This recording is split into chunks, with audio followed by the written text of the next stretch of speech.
Good morning, everyone. My name is Kelsey Jordahl. I'll be running this tutorial here on geospatial data or geospatial tools in Python. I'm also the organizing chair of the conference here, so I've got a few other things going on, but it's great to be here teaching this tutorial.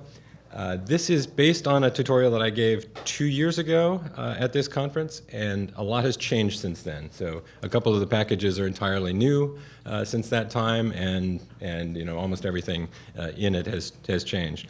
But we'll show you that. So first of all, I want to make sure that everyone has been able to get to the course materials. Has everyone been able to at least clone the GitHub repository? How many people have the GitHub repository on your laptop? Anybody having trouble with it? Okay.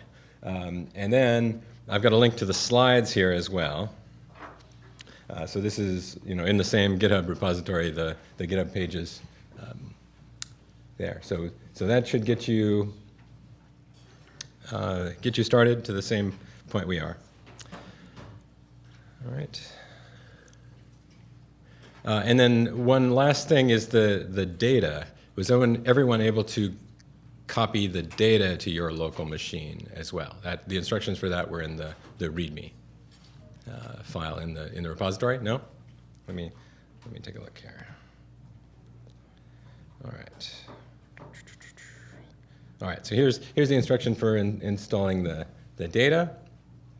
There's a zip file to install from this link, or once you've cloned the repository, you can run this script, download data.py, and that's going to install it and copy it to your local directory, okay, in the right place. If you unzip this one, you need to make sure you put it in the same location so the data folder is in the top level of the repository. This script will do that for you. Okay. How many people have the data installed already? Some, okay. So it probably won't tax the Wi-Fi too much if other people get it going. We won't need that probably until the second half or so of the tutorial, what's actually in the data repository. I think everything else can stand alone, at least for the exercises, before that point. So if you want to make sure you get that at some point before the end here.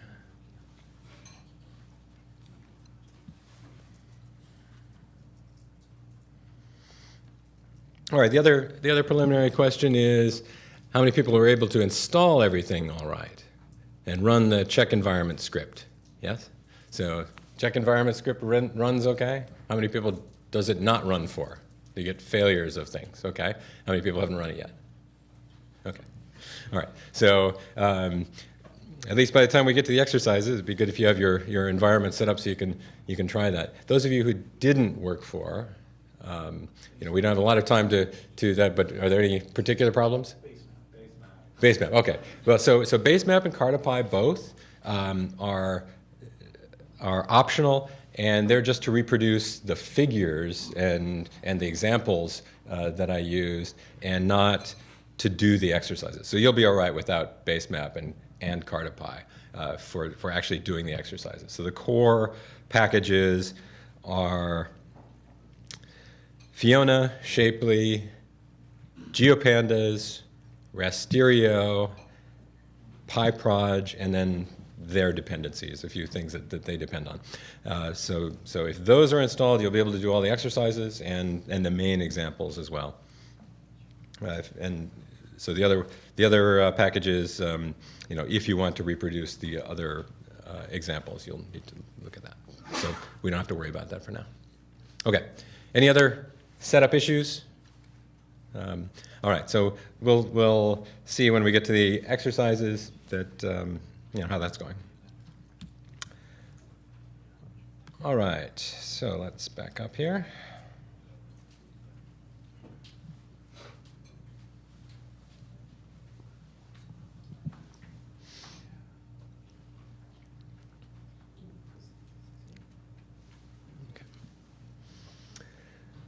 All right, so I'll introduce myself again here. My name is Kelsey Jordahl. I'm a developer at nthought, and I mostly work on consulting projects.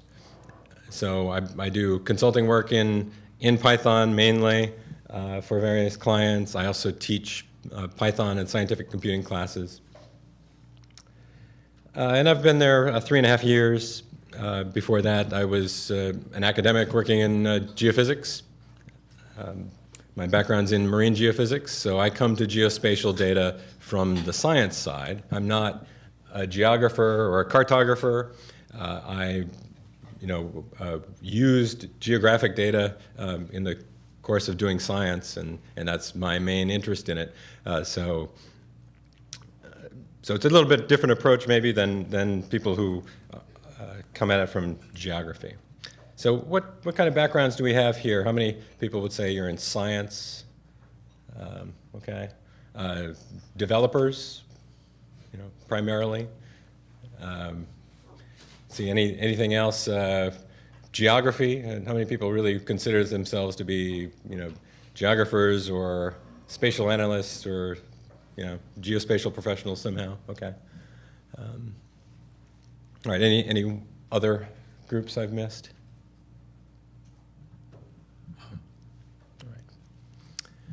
Okay. So the format of this tutorial, I'm going to introduce some topics, and then usually we'll have an interactive example we'll work through on an IPython notebook, and those notebooks are in the repository as well. And then most of the sections also have an exercise where you'll work through and do something on your own. So we'll get to all those. What we're going to cover in this tutorial is the open source tools for using geospatial data in Python.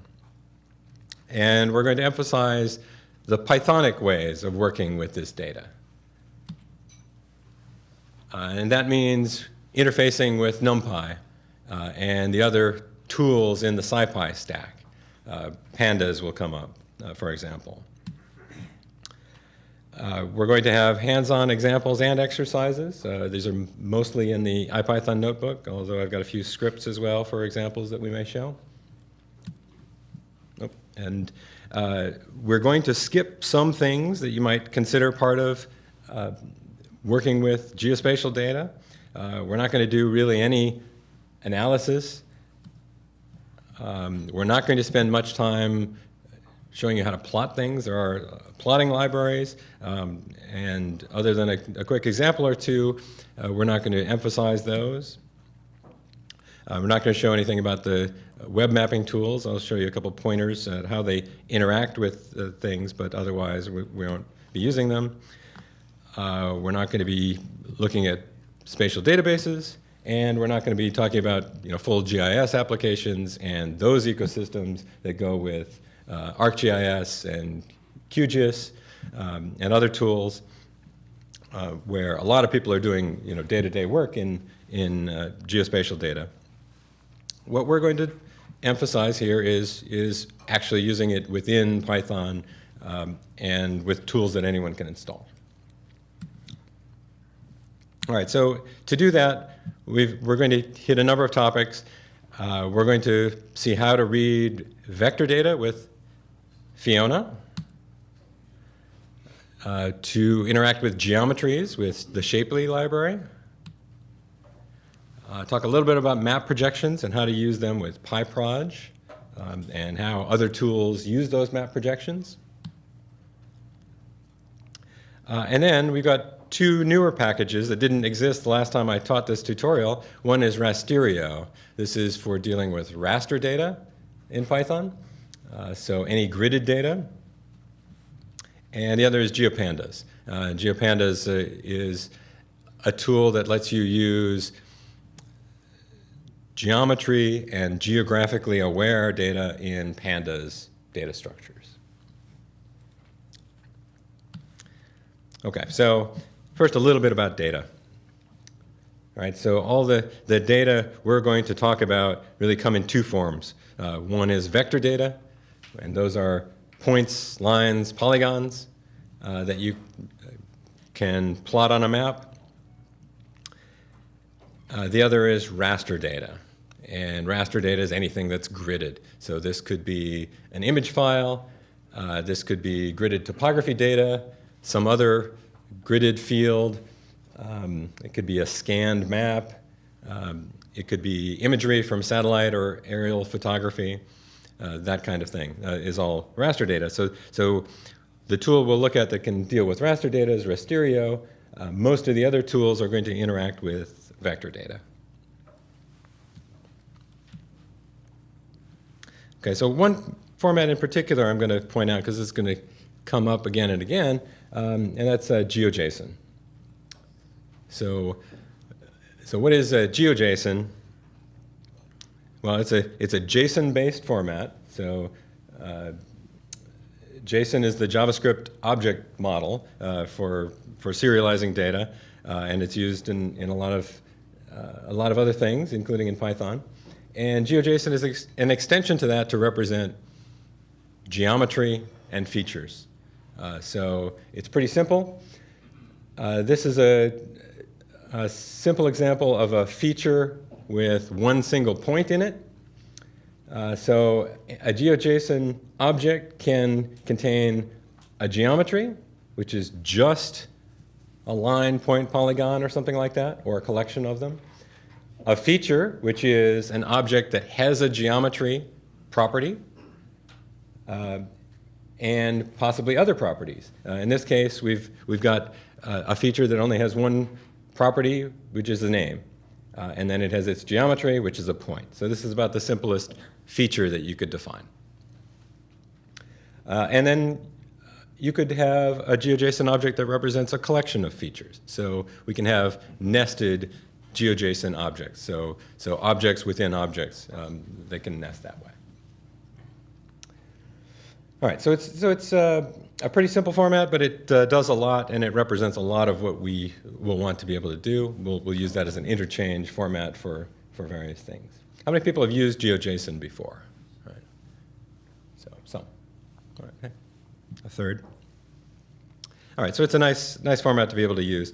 For input files, most of what we've got is shapefiles.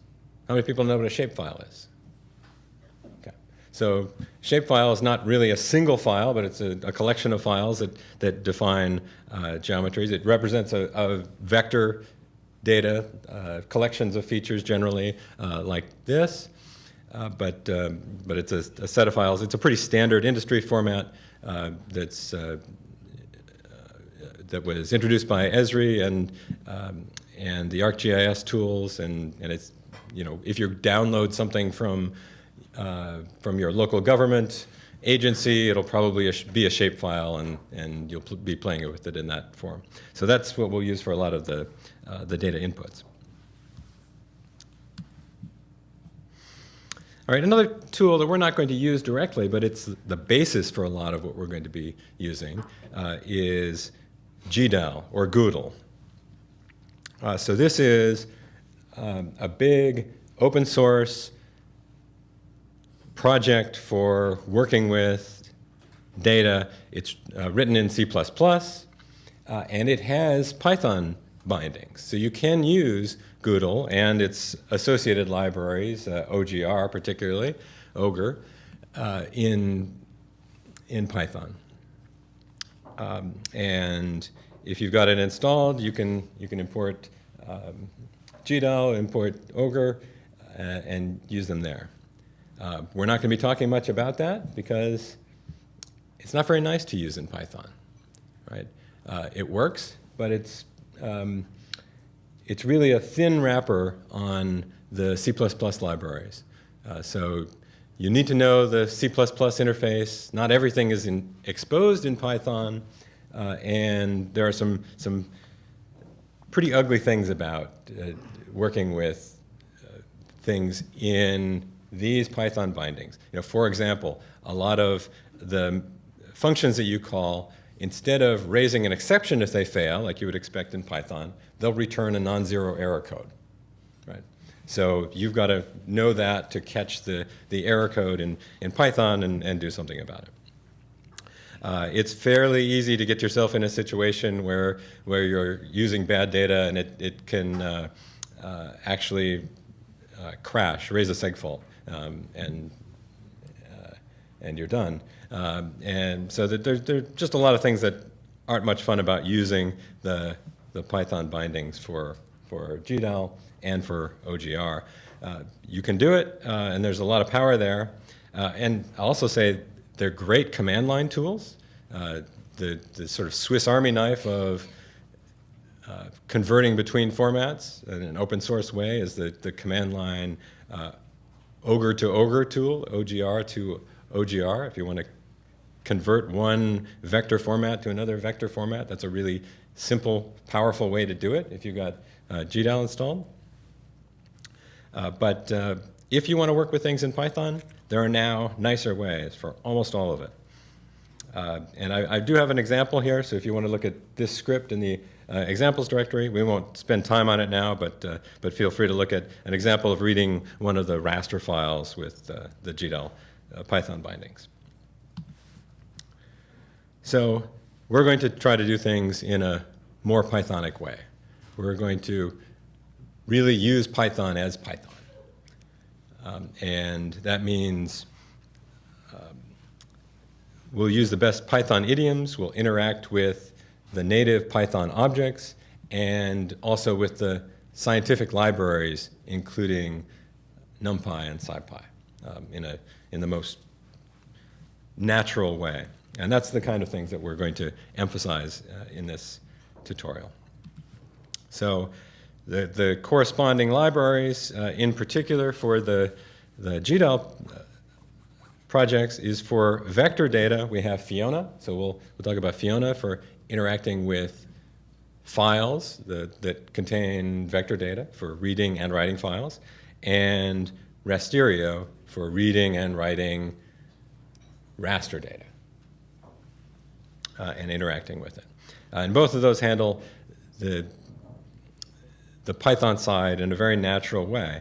I should point out they actually use the underlying libraries of OGR and Jordahl, right? So that's where the operations come from. It links to those libraries, but instead of a sort of thin wrapper on the C++ bindings that comes from an automatic swig wrapper of the entire library, these are carefully hand-designed interfaces that are written in Python. And they're very efficient and very nice to use. It doesn't expose everything in these libraries, but it gives you a lot of utility there. All right, so in particular, first, we're going to talk about Fiona. So let's read some data with the Fiona library. So Fiona lets you read and write data here. In this slide, I've got a quick example loading a shapefile, and this is a shapefile that I didn't distribute, but it's in the Fiona source code itself. So import Fiona, fiona.open on a file gives you an iterable object. I'll show you other ways to use that as well, but to get, say, the first feature in that file, you just call on the open object c.next will give you that feature. So now we have that in rec, and that feature is just a Python dictionary that has attributes and it has a geometry, and the geometry contains coordinates and a type, and that you should recognize now that geometry looks like a GeoJSON object, right? So it's a GeoJSON like object. It's really a Python dictionary while it's in memory, but it goes back and forth to GeoJSON very nicely. So here we're going to look at our first example, and I don't know if you can read it here, but this is in the examples folder. It's called Reading Vector Data with Fiona. So if you can fire up an IPython notebook,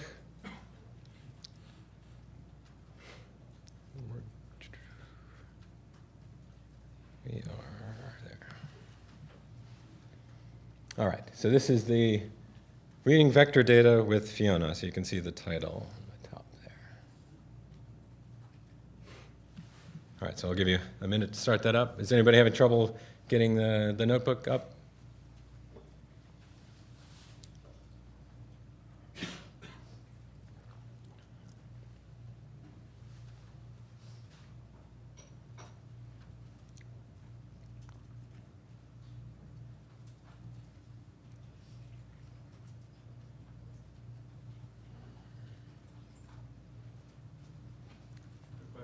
Is the presentation that you're doing available online? Yes. So it's in the, I guess I didn't put a link in the README, but it is on the same GitHub repository.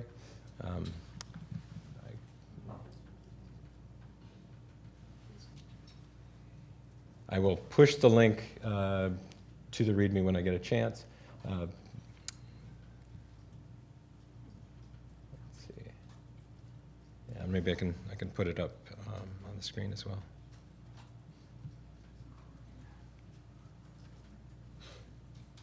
All right. So let's go through this example. All right, so you should be able to run the whole thing. It's all the output is done for you, but if you execute each cell, if everything's working, this should work for you. First of all, if you execute the first cell, this will show you if you have the data installed. So if you haven't downloaded that data yet, that cell is not going to work. Right?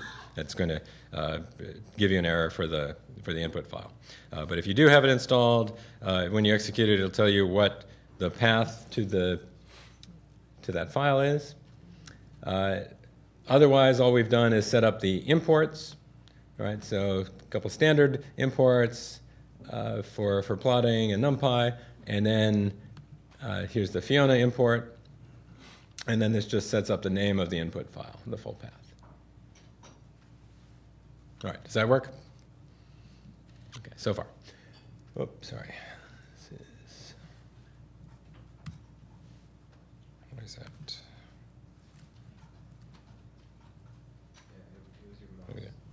Yeah, I too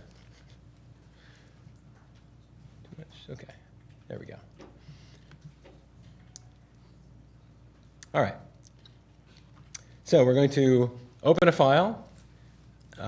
We run that, and it gives us an open collection here. So this is the Fiona object that holds the open file. It works a lot like a file object in Python. We'll be able to iterate on it. We'll be able to use it row by row. We can query the length without reading the whole thing. We can see there are 867 features in this file. It has an attribute for the driver. So you see the driver is an Esri shapefile. So this is the shapefile underneath. It has an attribute for the coordinate reference system. This is just a dictionary. That's the parameters for the coordinate system that it's using.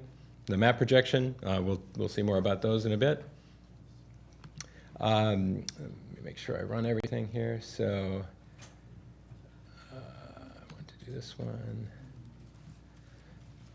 We're going to do a few more specific Fiona imports, so we don't have to use longer paths to them. Here are a few helpers for projections: toString, from EPSG. If we're going to, we can convert the coordinate reference system dictionary to a string, and this is a standard proj4 string. From string will create the dictionary parameters from a proj4 string, and from EPSG will generate the parameters from an EPSG reference number. Okay, so we'll see more about those coordinate systems. Now, reading the file, we read the first record just with the next method on the iterable. So this is essentially a single feature. It's a Python dictionary. It contains a geometry, a type, ID, and properties. All right, so an ID is like an index number. The type is the kind of geometry you have. The geometry is the geometry object itself. And then the properties is a dictionary that contains the properties of this feature, this row in the table, you can think of it as. And this particular feature has an ID, an OSM ID, a name, a type, and an area. So this file was downloaded from an extract of the OpenStreetMaps database. So this is water features in the Austin area. So here the first record is a reservoir, Soil Conservation Service, Site 14 reservoir. It's type water, and it's got its area as a property. If we look at the geometry has type and coordinates. The type is a polygon, and the coordinates, we can get into the coordinates object, and here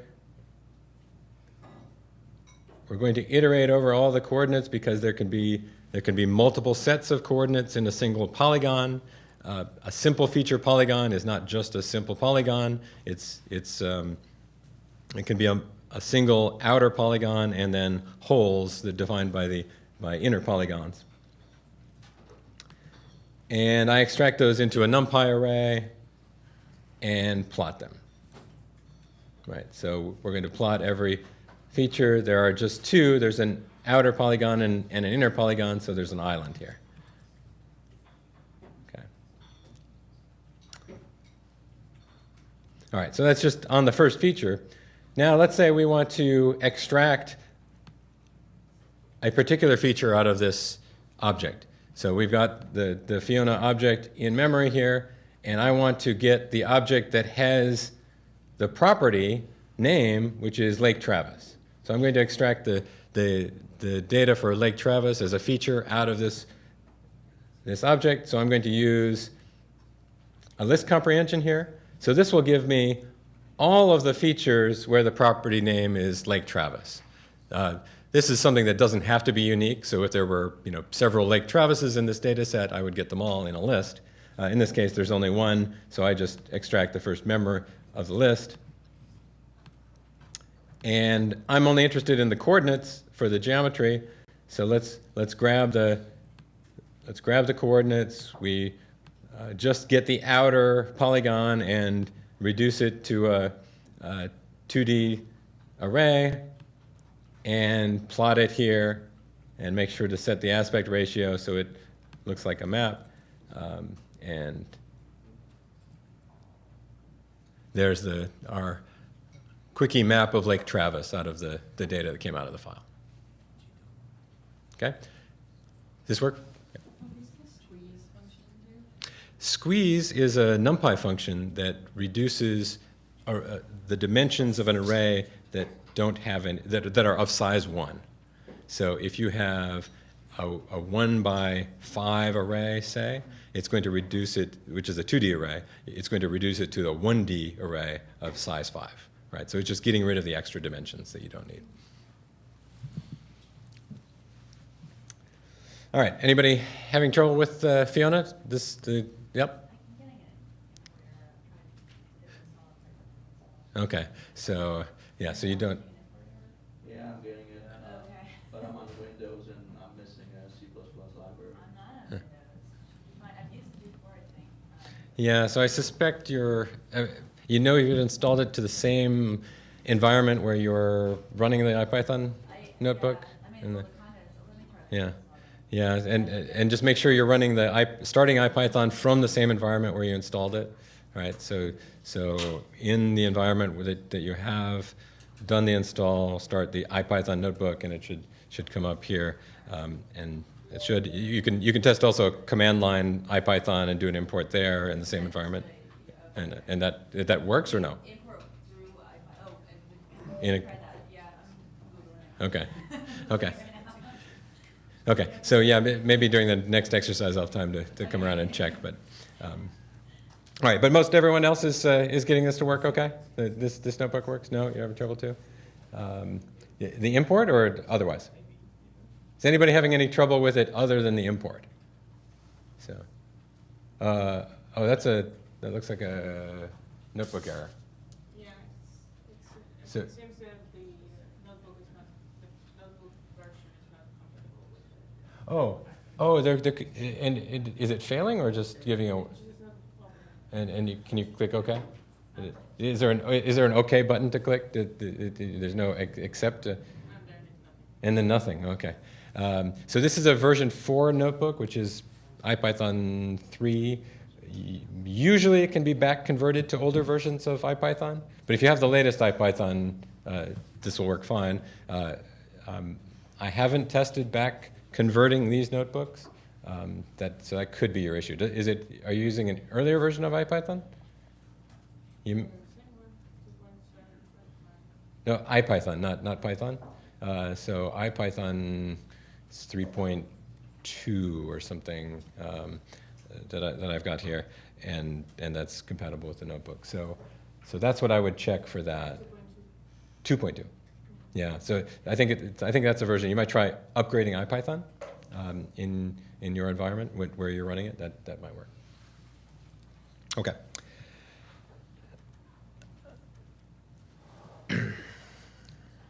All right. Now we've got this open file-like object, the Fiona collection. So to clean up, we should close it, right? So it's good practice to close your open file objects, and the same with the geometry collections. And just like, yeah, sorry. Can I interrupt? I Yep, think good. that's a Oh, lot with Conda as well, so. okay. Would With one? Conda install. Yeah. Put that in, I don't know. Yeah. That was better than, sorry. Okay. Anyone else? Better than pip? Trouble. Yeah. You had been trying pip install before? Yeah. Yeah, okay. All right. Yeah, depends on whether the libraries have been compiled, whether pip install is going to work for you. Wheels for Fiona. No wheels for Fiona. Yeah, okay. Conda's the only way. Yeah, I also installed some dependencies too. yeah. Yeah, if you're on a Mac or Linux, it'll usually compile itself all right, but yeah. Okay, thanks. All right, and opening a file object, just like for the Python open command, the Fiona open function can be used as a context manager. And now, if we use with Fiona open as C instead of C equals fiona.open file, this is going to be a context manager, and we can use within that context block the open file object, do whatever we want with it, and then when we exit that block, the file will automatically be closed and cleaned up for us. And we can use that for read or write. So that's good practice to do, the same as it is for the standard Python open for a file. The context manager here for Fiona is nice. All right, so in this case, this example, we're going to open the same file again. So we had just closed it in the previous cell, right? And now we're going to open it again, and we're going to filter the objects within a certain bounding box. So here's a bounding box limit where the order of the bounding box is the left coordinate, or the minimum x value, the y coordinate of the lower left, or the minimum y value, and then the maximum x value and maximum y value. So that those define the bounding box rectangle. So we're going to get all of the features within the collection that fall within, or at least intersect, that bounding box. All right, and we didn't do anything with them except just print the length of them. All right, so we didn't actually have to read them, and if I try to to use them, I'll see that, I think, I'll see that it's a closed object, so I won't be able to do it. Yeah. So it won't let me read it because it was just a reference to the closed object. Oh, there we go. Killed my kernels. Oh, Fiona did? Or the next? Oh, okay. It shouldn't, but yes. Okay. Yeah, question? Yeah, just so I understand it better. Hmm? You said this line, this filter, filters anything that intersects, but what would you rate if you wanted to get only the things that were fully within the... You could do those operations, but you'd probably, more general operations, but not within Fiona proper. You could do the geometry operations with Shapely. So that's what we'll do next, and you could use that. You couldn't do it as a simple Fiona command, but you could do that test for every object, and we'll see ways to do things like that. Any other questions? Yeah. I didn't get any hits. You didn't get any hits on that query? Okay. And the rest of it worked? You were able to read and plot the other one? Well, I shouldn't have popped. Hmm. I just find them pop. Finding? Well, it should, if you're running this cell, I should reopen it. So, curious, I don't know why it would. I'm doing wrong. Get it? I found it. Okay. All right. Okay, other questions? All right, so let's go back here. Oh, we need to go back. All right, so I'll mention there's also a command line interface to Fiona. So this is from a shell window, not from a Python window, but you can inspect and interact with files with the FIO command line version. So this should have installed it in the same environment where you installed your Python. So in that executable, you've also got the FIO command. So if you open a command line window, and we'll play with that in the next exercise. But here's the list of commands that are available currently on the FIO command. So FIO cat will just concatenate and print features. FIO dump just outputs it to GeoJSON.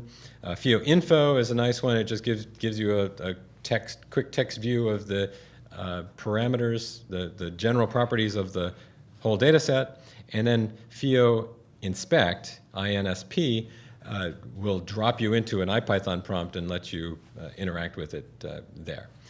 So we'll look at that quick, and we'll see that Rasterio has a similar command line interface that's handy. So here we'll do another exercise. So this will be the exercise where you're going to be running things. So another notebook in the exercises folder now. There's a Fiona exercise. So if you go back to your notebook, you need to go up and to exercises, and this is the Fiona exercise.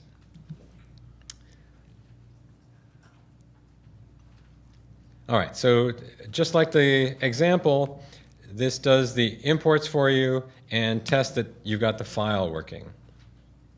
Okay, now this file is distributed in the GitHub repo and not in the data folder, so this should work even if you haven't downloaded the data zip file yet. So that, as long as you pull the current version of the GitHub repo, this should work. And if you run this cell, it'll say that it's finding it. If for some reason it's in a different location, you could manually edit the path here just to get to that location. All right, so you should be able to do that. And then once you've got that, you can go on and look at the parts of the exercise. Part one is to open a command line shell. So here, just to open a terminal window, and it should be in the same environment that you've installed your Fiona, and that command line option should be available to run FIO. And just use that to find some things about the file. In particular, to check how many features are there in the file. And what is the coordinate reference system. And you'll see some other metadata about the data that's in the file.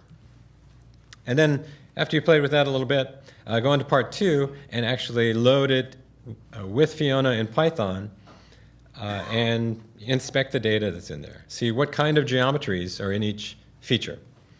You already know how many features there are because you've seen it in part 1. And then look at the properties that are available in each feature. And a shapefile is very well structured, so it should be the same kind of geometry for each feature, right? You won't have one feature that's different from the next one, and they should all have the same properties as well. So it should be formatted like a nice table. Sorry, yes, question?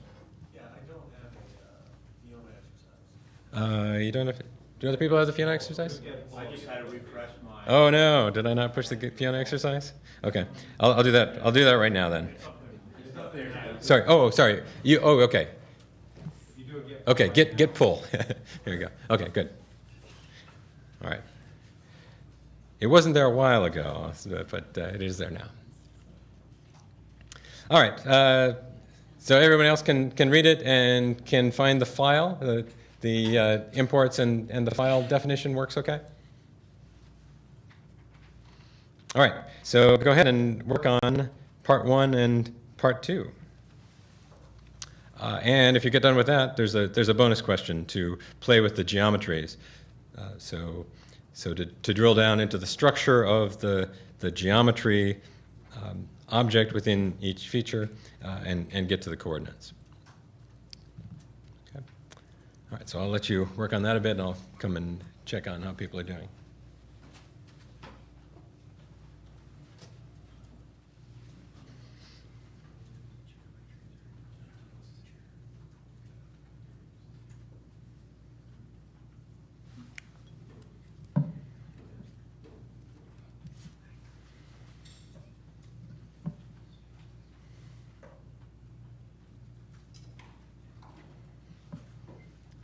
All right, so for part 1, the FIO command line, if you got that working, this is just FIO info on that file. So you can see it just gives you a representation of the dictionary of the metadata on the file. And if you look through there, there's some useful things. The first thing in it is count 5. That tells you how many features there are. All right, so count 5 just tells you there are 5 features in the file. Then the CRS is the coordinate reference system, so those are the parameters that define this projection. The driver is the underlying driver that's reading it. The bounds, this is the bounding box that contains the data. And then the schema is the GeoJSON schema that defines what's in here. So there's a geometry. The geometry type is polygon. Right, so each feature has a polygon geometry, and then it has these properties: borough code, borough name, shape length, shape area. Right, so FIO info tells you all that. The other thing I'll show you quick is that FIO inspect drops you into an interactive Python shell where you have an open Fiona object. And we can look at that. So if I do, say, feature equals source.next, that gives me this GeoJSON object for that feature, right? So f properties will give me just the properties on that object, and I can get the next one. I can iterate over the objects in that file, and we get to the end. There we go. I've seen all of the objects, and then it gives me a stop iteration error. So that's the end.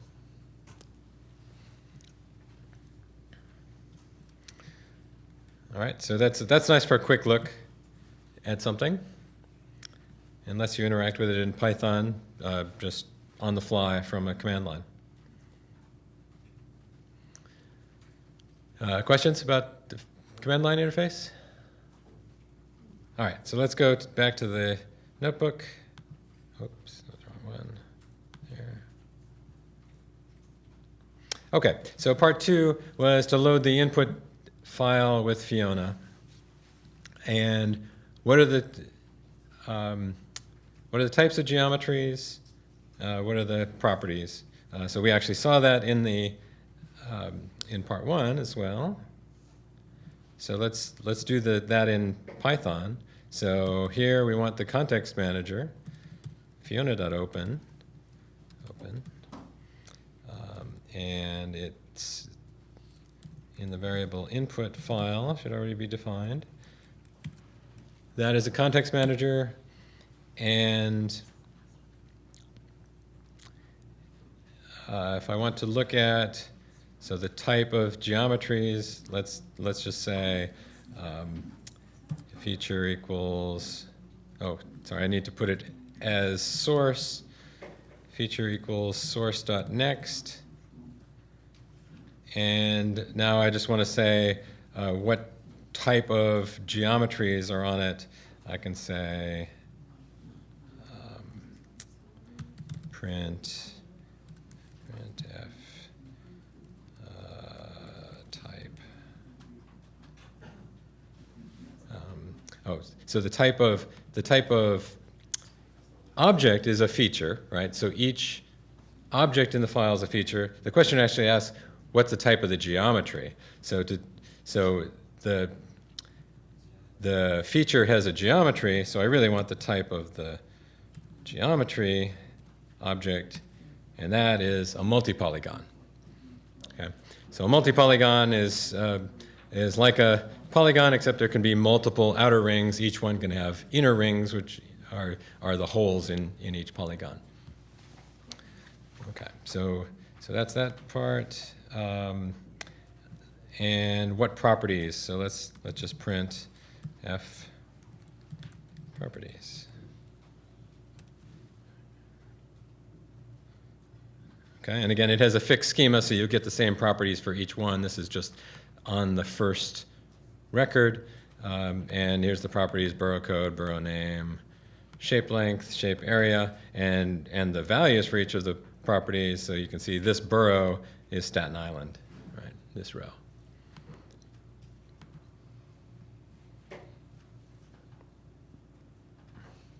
Okay?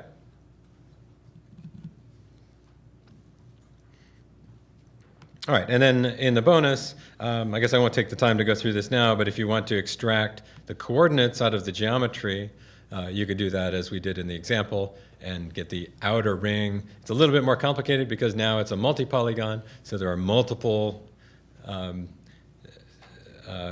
outer rings. So you need to get all the containing coordinates, all the coordinates contained in that multi-polygon. But you can basically walk down the chain of the object and just get everything out of it as coordinates and play with that. Did anybody get to that? Anybody get some coordinates out of it? Yeah. Okay. Other questions about Fiona? All right. So let's go on.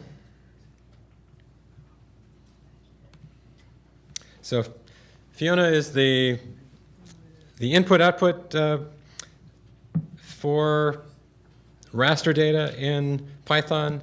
The next thing we're going to talk about is Shapely. So Shapely does the geometry operations. And this is also based on an underlying C library, in this case, the Geos library. And the Geos library itself is based on a Java library that does geometry calculations on simple features. So Shapely does geometry validation, to see, do the coordinates define a valid polygon, for example. We can create geometries and collections of geometries. We can do operations on them, so geometric operations. We'll show examples of those. And that's most of the examples I'll show you. So let's say we've got two circles that overlap. We can use a method on one circle object that's representing the polygon approximating a circle in Shapely. A dot difference B is the difference, all the points in A that are not also in B. All right, so that's just the set operation of the points in the objects. B dot difference A is the reverse of that. There's A dot intersection B and A dot symmetric difference B. And if you've worked in Python, you'll see these are all the same methods that work on sets, right? So this is exactly the same as a Python set. We're working now with geometries, so we can do differences, intersections, symmetric difference as set operations.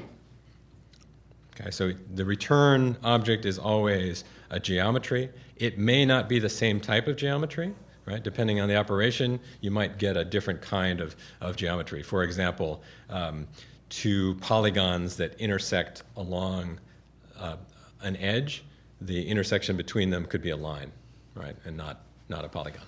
You know, so you can get a different return type out of it, but you always get a shapely object. It might be an empty one as well, if it's an empty set. So for multiple objects, we can do a union of multiple things. So we've got here 5 polygons approximating circles, and the union of all of them is all the points that are in any.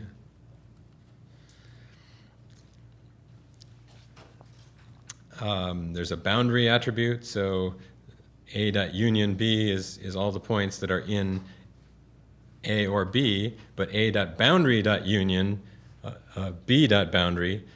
So A dot boundary is the edge of the circle, you know, edge of that polygon, and B dot boundary is the edge of that one, and so the union of those is going to be these two intersecting lines. So that'll be a collection of lines, right? Those will be 2 line strings that define the edges of that polygon. We can do more complex operations.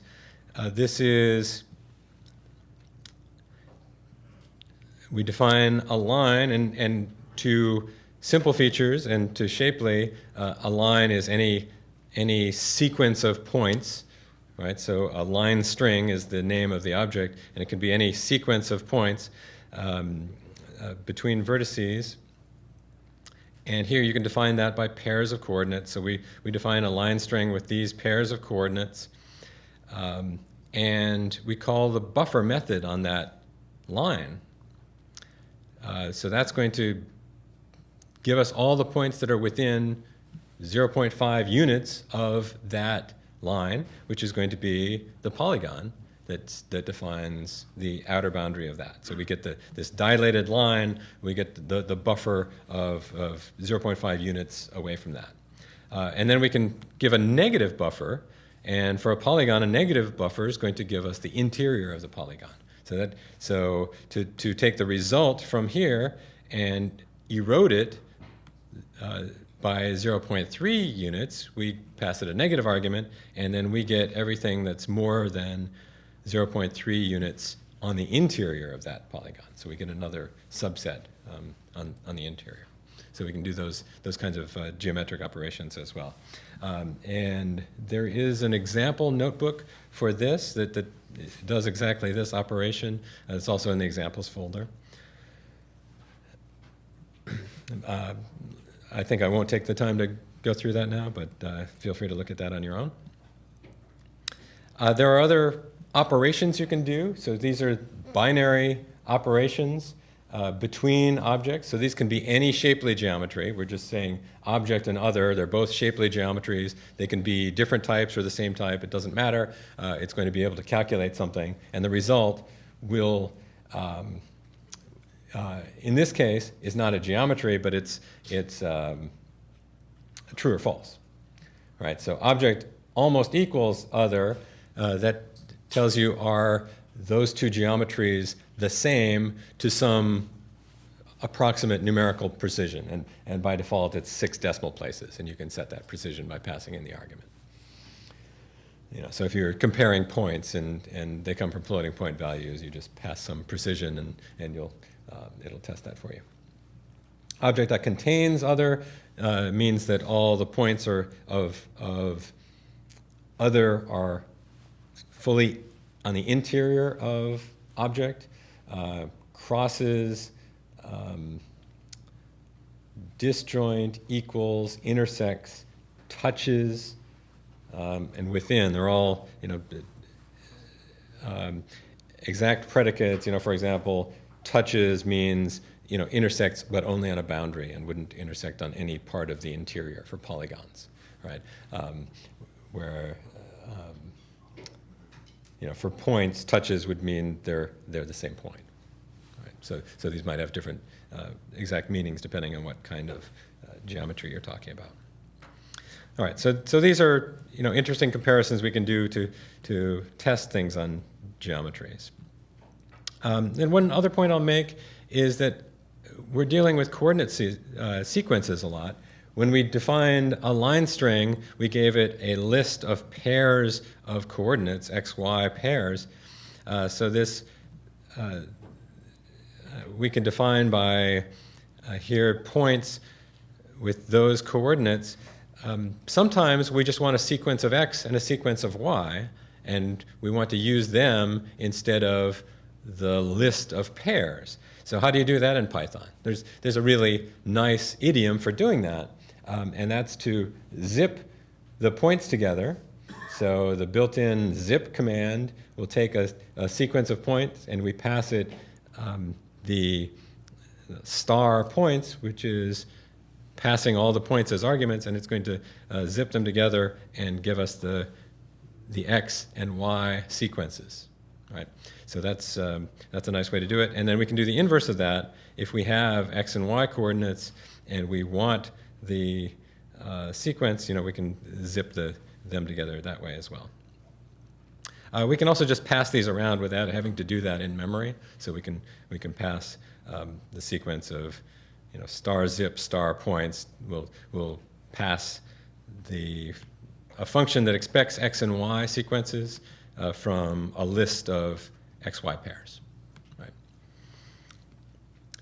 And if you want to do this as an iterable object and not in memory, there's izip, which does this as a sequence and doesn't generate them all at once, but one at a time. If you're using Python 3, you don't need this because zip is an iterable in Python 3, but in Python 2, izip is the iterable, and zip is always in memory. So we'll always create a list or a sequence.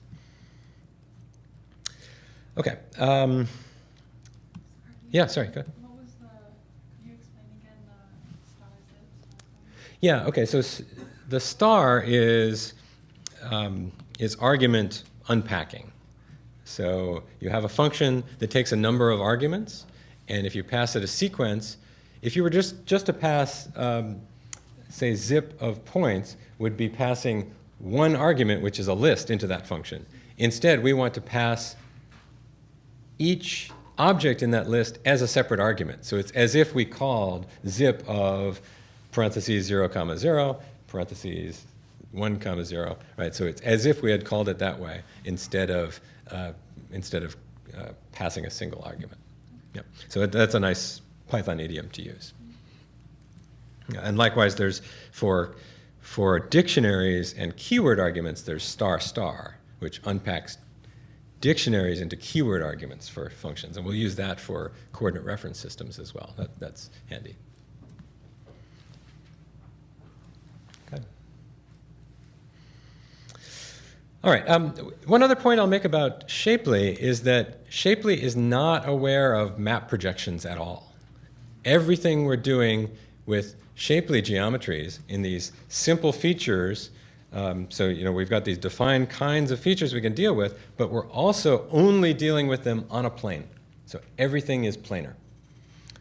Right? Every polygon is just points on a plane. Every line is on that plane. It doesn't have any notion of map projections or being on a sphere or an ellipsoid or anything like that.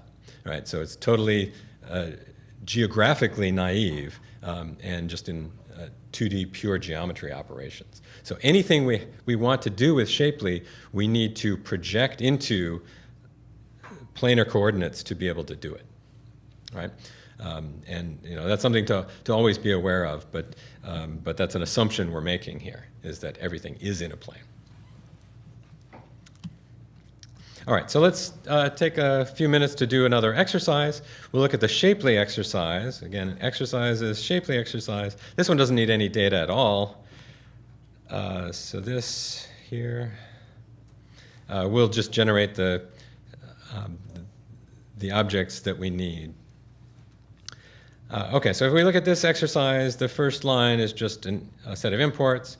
So we're going to import from Shapley.geometry, import point, line string, polygon. Part 1 asks you to construct a list of point objects with x coordinates and y coordinates given by these sequences. Then construct a line string from all of those points, and presumably in that order. And then calculate the buffer around that line. And then what type of geometry do you get? Part 3 is create a square and 2 rectangles using these points to define vertices.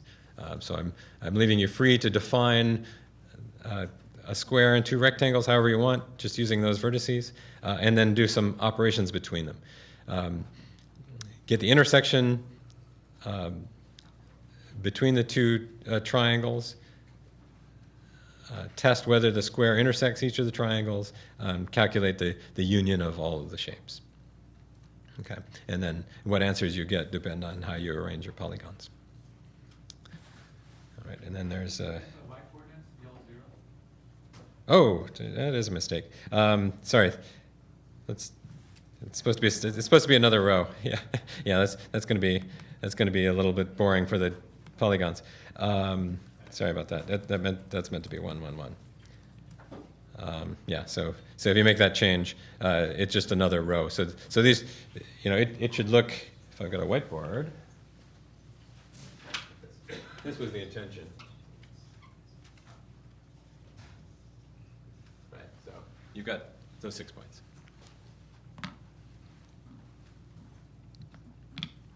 Okay. So give that exercise a try. I'll give you a few minutes to work on that.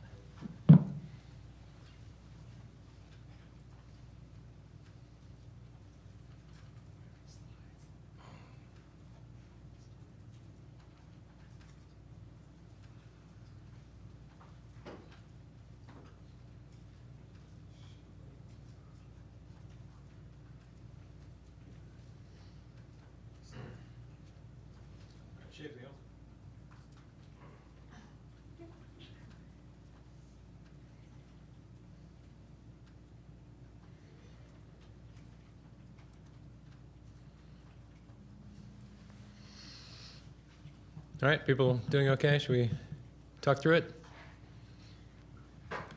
All right, so how do you turn these into points? Let's define the sequences first. Make sure they got them here.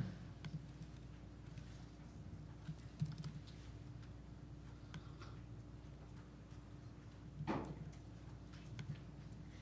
right, so there's x and y as lists.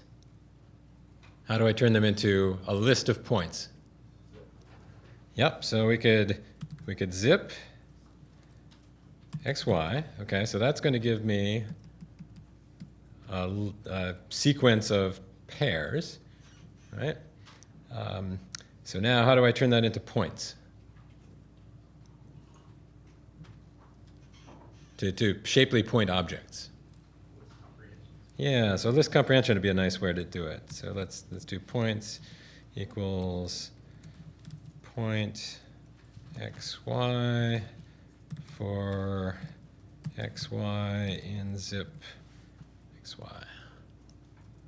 Okay, and I'll just get the representation there. All right, so that's defined 6 points for me. All right, so that list comprehension gives me 6 points pairwise for the 2 sequences of 6 x and y values. Okay, so I've got a sequence of points now. Now I want to create a line string from all the points. So line string, in the slide, it took a sequence of tuples. It can also take a sequence of shapely objects. So I can generate it just from this. Put that into something called line and show that. So there is a line. This is actually in the notebook. There is a neat little shortcut that there is a repr that's already there for you, that it displays shapely objects in the notebook. It didn't do that for this because it's a list, but I could make a multipoint, which is a collection of points. I have to spell it right, and then I have to go up and import it because I didn't import it here. Multipoint, and this should, yeah. So that's gonna show my points as well. So the notebook has a nice shortcut. It doesn't give you coordinates and all that, right? So it's not a real plot, but it's a nice quick representation of the objects.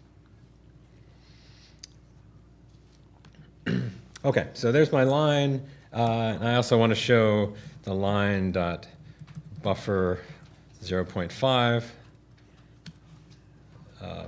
And yeah, I just get the end for that.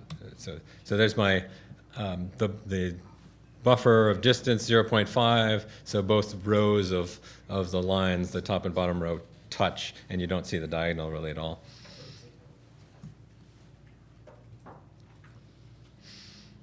Okay. And part 3, to create a square and 2 triangles. So let's just say we want to create our square and 2 triangles like this. Okay. So let's just say we don't have any intersecting polygons, but they're all going to touch and tile on that in that space. So there. All right, so now we need to define those things. The square will be, let's see, we want to do a list of points 0, points 1, points 2, not 2, we'll do 3, and points 4. So, whoops, square equals polygon.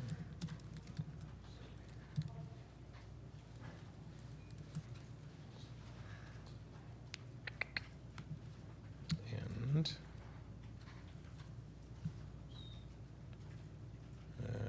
point is no n.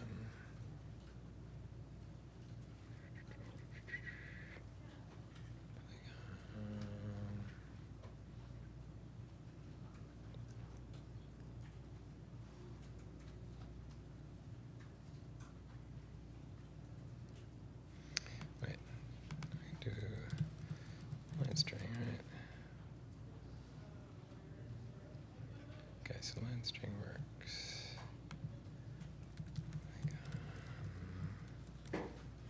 Yeah, okay.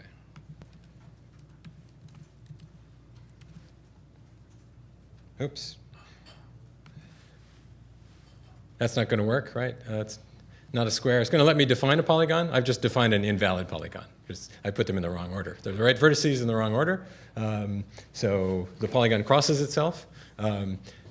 Polygon, Shapely doesn't check the validity of polygons automatically, but when I tried to display it, it did, right? So it gave me a warning. And there's actually a property on this. I could say square.valid, and is valid? What is it? Is valid?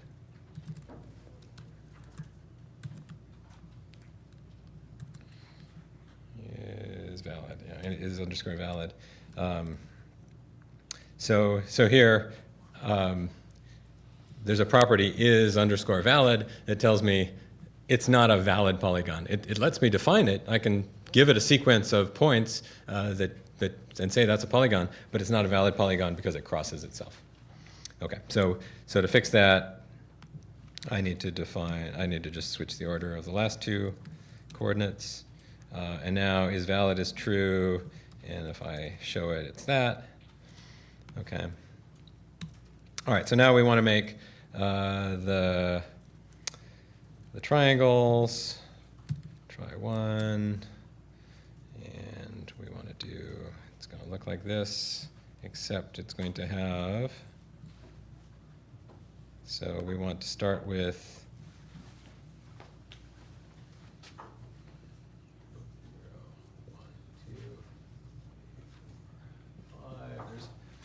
those are my index numbers, right? So if I'm going to do it the way I said there, it should be 1, 2, 5.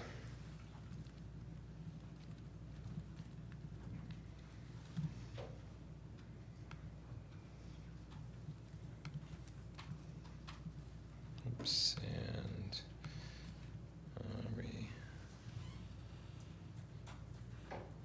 sequence. Right. And the second triangle, we will do 1, 5, 4.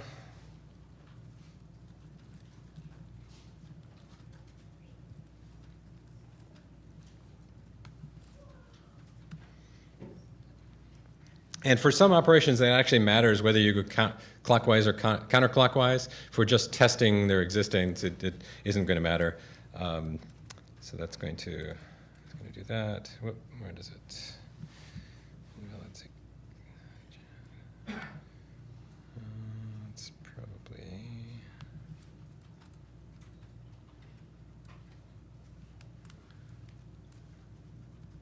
Oh, missing parentheses. All right.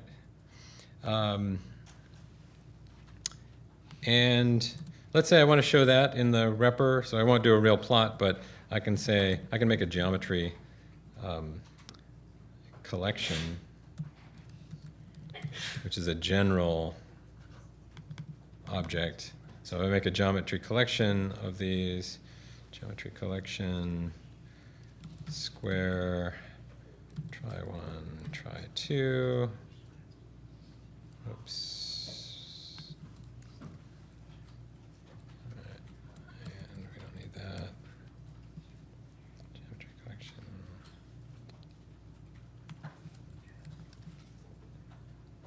Oh, I need to actually run that. And there we go. And so there's my, oh, did I miss the index by one? Well, somehow I counted wrong by one, but anyway, there's the 5,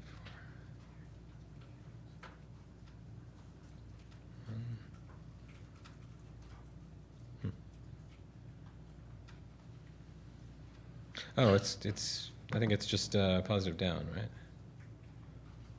Yeah, I think it's my coordinate system being positive down. Anyway, so there's my square of two triangles as a geometry collection. So now I can do the operations on them. I can say what's the intersection of the two triangles. So try one dot intersection try two. And it's the line between them, right? So that's the result is a line string. I should actually just do these in new cells so that we can see the result for each one instead of as a whole. So let's add some cells. Try one, intersection, try two. Okay, there we go. Test whether the square intersects each of the triangles. So square dot intersects. So there's a difference between intersects and intersection, right? So that's a binary predicate, so that's going to give me a true or false result. Do they intersect? Square dot intersects. Try two. Well, let's say we want to print both of those. Okay, so now we get both results. And then the union of all the shapes. So there is a union function. We could actually just chain a union here and say square dot union try 1. So that's the union of the square and the first triangle. And that's going to be a geometry. So I can call another method on that result and call another union try 2. And that should give me the union of all 3 objects.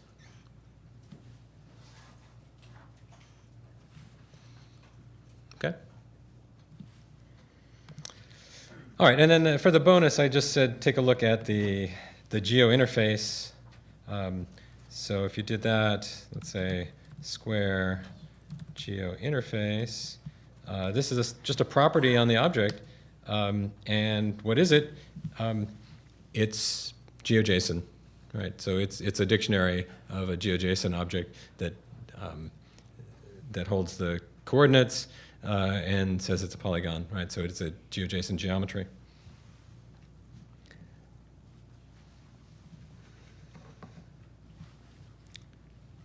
All right, any questions about this exercise? Everything clear? All right, so I'll leave off the plotting. We saw the default repr version in the notebook for these things, but if you want to make nicer plots and show them on top of each other with coordinates and things like that, you can use Matplotlib and Descartes as the example, the Shapely example does. Okay. All right, so let's go on then. So that's the Shapely geometry, and that's another one of the building blocks we'll use. The last one, sort of fundamental part we'll talk about this morning is map projections. So a little bit about map projections. Shapely, as I said, is just pure 2D planar geometry, and that doesn't work for plotting things on the Earth. You recognize this map projection?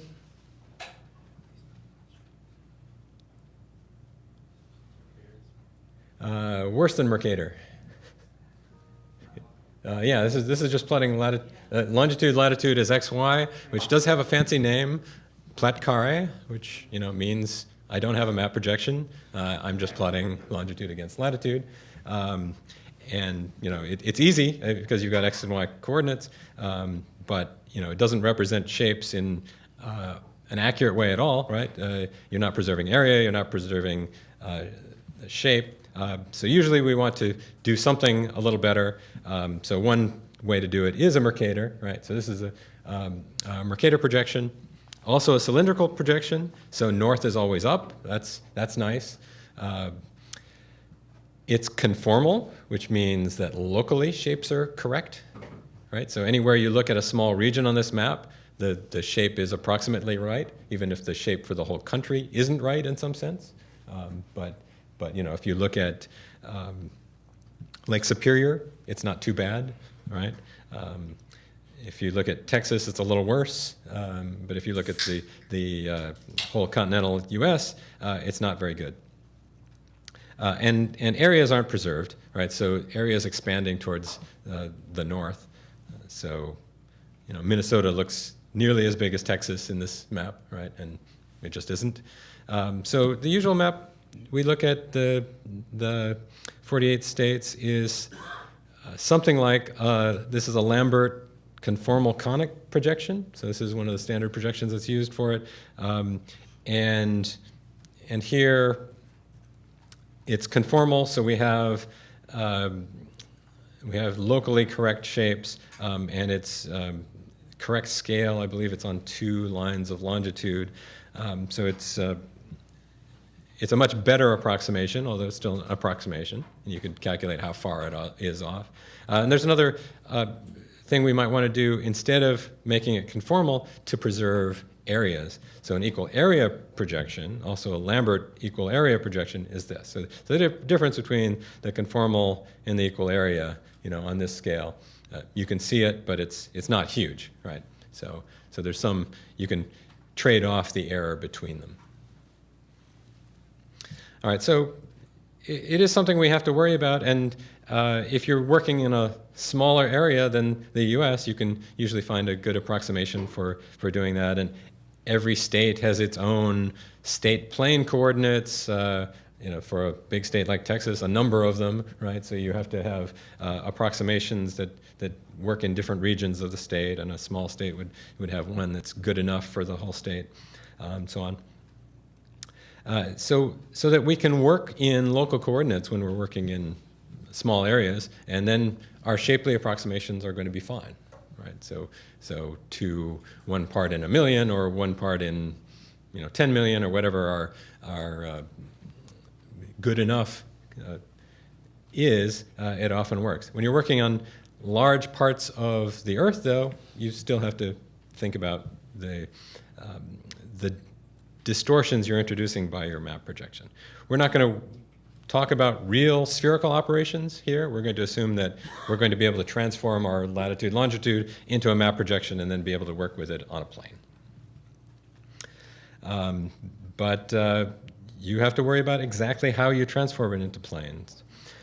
So this is a quote by Isaac Asimov about, when the people thought the Earth was flat, they were wrong. When people thought the Earth was spherical, they were wrong. But if you think that thinking the Earth is spherical is just as wrong as thinking the Earth is flat, then your view is wronger than both of them put together. So the Earth isn't a sphere, it's an ellipsoid, or even better, the ellipsoid is the second order approximation if the sphere is the first order approximation.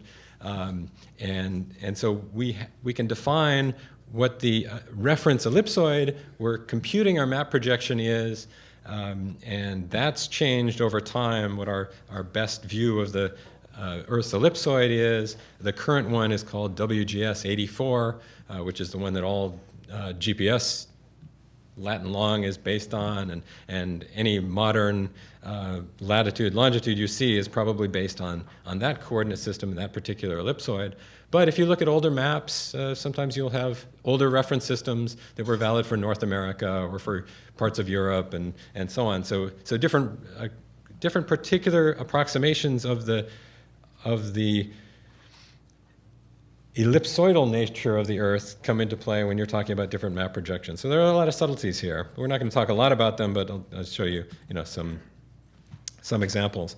But a lot of these details can be handled for us, and we're going to talk about the PyProj library that is an interface to Proj4 and gives us access to working with map projections in pretty good precision. So here's the Python interface for PyProj. We import this Proj instance, and we generate an instance here, EPSG 3857. So EPSG is a standard reference number for the European Petroleum Scientists something that starts with G. And this is one of the standard reference numbers for coordinate systems. So it's a nice handle you can get on things. But you can also define all of the transformations that go into it. You can use Esri reference numbers as well, and PyProj understands a lot of those. So in this case, 3857 is Google spherical Mercator. It's the same one that Google Maps uses and other web maps use.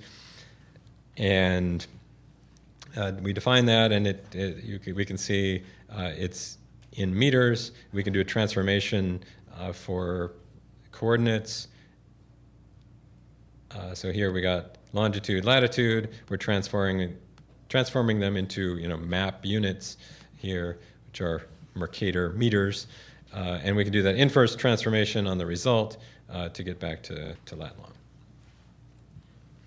long. So there are lots of coordinate systems that are available. Let's just take a look at this notebook example. It's basically going to walk through that. So we won't do this as an exercise, but let's just do it interactively here. So this is in the examples folder, PyProj example. All right, so this starts out pretty similar to the slide. There we go. And again, this doesn't depend on any data. It's self-contained. As long as you can import PyProj, you should be able to do this. So this, the first introduction just tells you what I told you from the previous slide. We're going to import two things from the PyProj library, the proj object and a transform. And now to create a proj object, we're going to pass init EPSG 32618. Okay, so that's some cryptic number that refers to a particular coordinate system that's defined by EPSG, and you can, if you Google that number, you'll find the parameters for it, and it turns out that that's a UTM projection that's zone 18, so for the East Coast. So this is coordinates of a point in Central Park in New York, and we're going to use that UTM coordinates and project that point from here. I'm defining lat and long, but you have to make sure that you pass it in this order, lon and then lat, right? So in all of these libraries, we're passing longitude first because it's the x-coordinate, latitude's the y-coordinate, so we're pretty consistent about doing it in that order, even though colloquially we'll often say lat long. Always pass lon lat, and we pass lon lat into this instance that we created of the UTM reference system, and it gives us UTM meters x and y.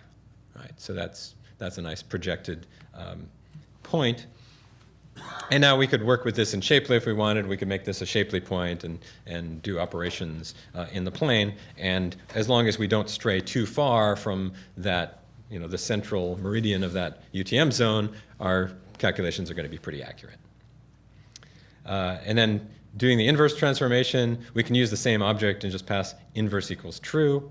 It's going to get us back, at least within some machine precision of the coordinates we started with. How close is that? Well, roughly 5 decimal places is in a degree of latitude. Let's say, look here, a rough estimate of 5 decimal places is down to meter precision. So now we're down to micrometer precision and below. So that's more precision than you ever need to define a latitude and longitude with any GPS unit that you're going to get, and that's fine. All right, so that we're using the EPSG definition. We can also define a projection as a UTM zone, and that here proj equals UTM, zone equals 18. That defines the same projection. So that's a view of the same one. We should get the same numbers, and again, because they're exactly the same parameters, we see it all the way down to machine precision that shows up in the notebook. Sometimes, if you're defining the parameters slightly differently, you might see way down in the last decimals a little bit of difference. Again, you don't worry about it if it's way below the precision you're ever going to be measuring things. So usually for GPS, that's if you're sub-meter precision, you're doing okay. Obviously, for very technical things, maybe you do care about better precision than that. But if you're just, this is just a random point in Central Park, so we're lucky if we, got it within 100 meters. Right? Okay, so now that's one way to define the UTM zone. We're assuming here that we're working on the current reference ellipsoid, the default reference ellipsoid, which is WGS 84. Now, what if we're working on an old map that was made by the USGS before the 80s? Well, they used a different reference system. So even if it was a UTM projection, that reference system was based on a different ellipsoid that was valid for North America, and that can be off. So here we're going to pass the Clark 66 ellipsoid and NAD 27 datum, which was a standard reference system before the 80s. in the US, and we do the same transformation from the same lat long point with this object that has has the old ellipsoid. It's still a UTM projection, so it's doing the same transformation with slightly different ellipsoid parameters, slightly different shape of the Earth, and reference point for where it's situated. And we look, how different is it? Well, it's off by 2 meters in X and 11 meters in Y, right? So that's starting to be noticeable. In fact, the NAD27 datum can be up to a couple hundred meters off in some places in the US compared to current WGS84 parameters. All right, so it's something to look out for using older maps and older data. Sometimes you run into that. So PyProj can handle the transformation, a datum shift, transforming map coordinates from one datum to another, that is using one reference ellipsoid to another. So here we can use the transform. This can go between any two map projections. It doesn't have to be just a datum shift. It could be completely different projections as well. But here we're going from one map projection to another. So here it's UTM-18, which is our current UTM-18, and an old UTM-18, which is an old ellipsoid. And now we're transforming the new coordinates into the old coordinates is the way I've done this. So this is taking this x and y that I've defined up here, right? This x and y, which are the WGS 84 coordinates, and passing them into this transform, and these should be the same as these. And now we can see, because we've gone through two transformations, we got some numerical precision errors. But again, if we're down past the 5th or 6th decimal point, I'm not worrying too much.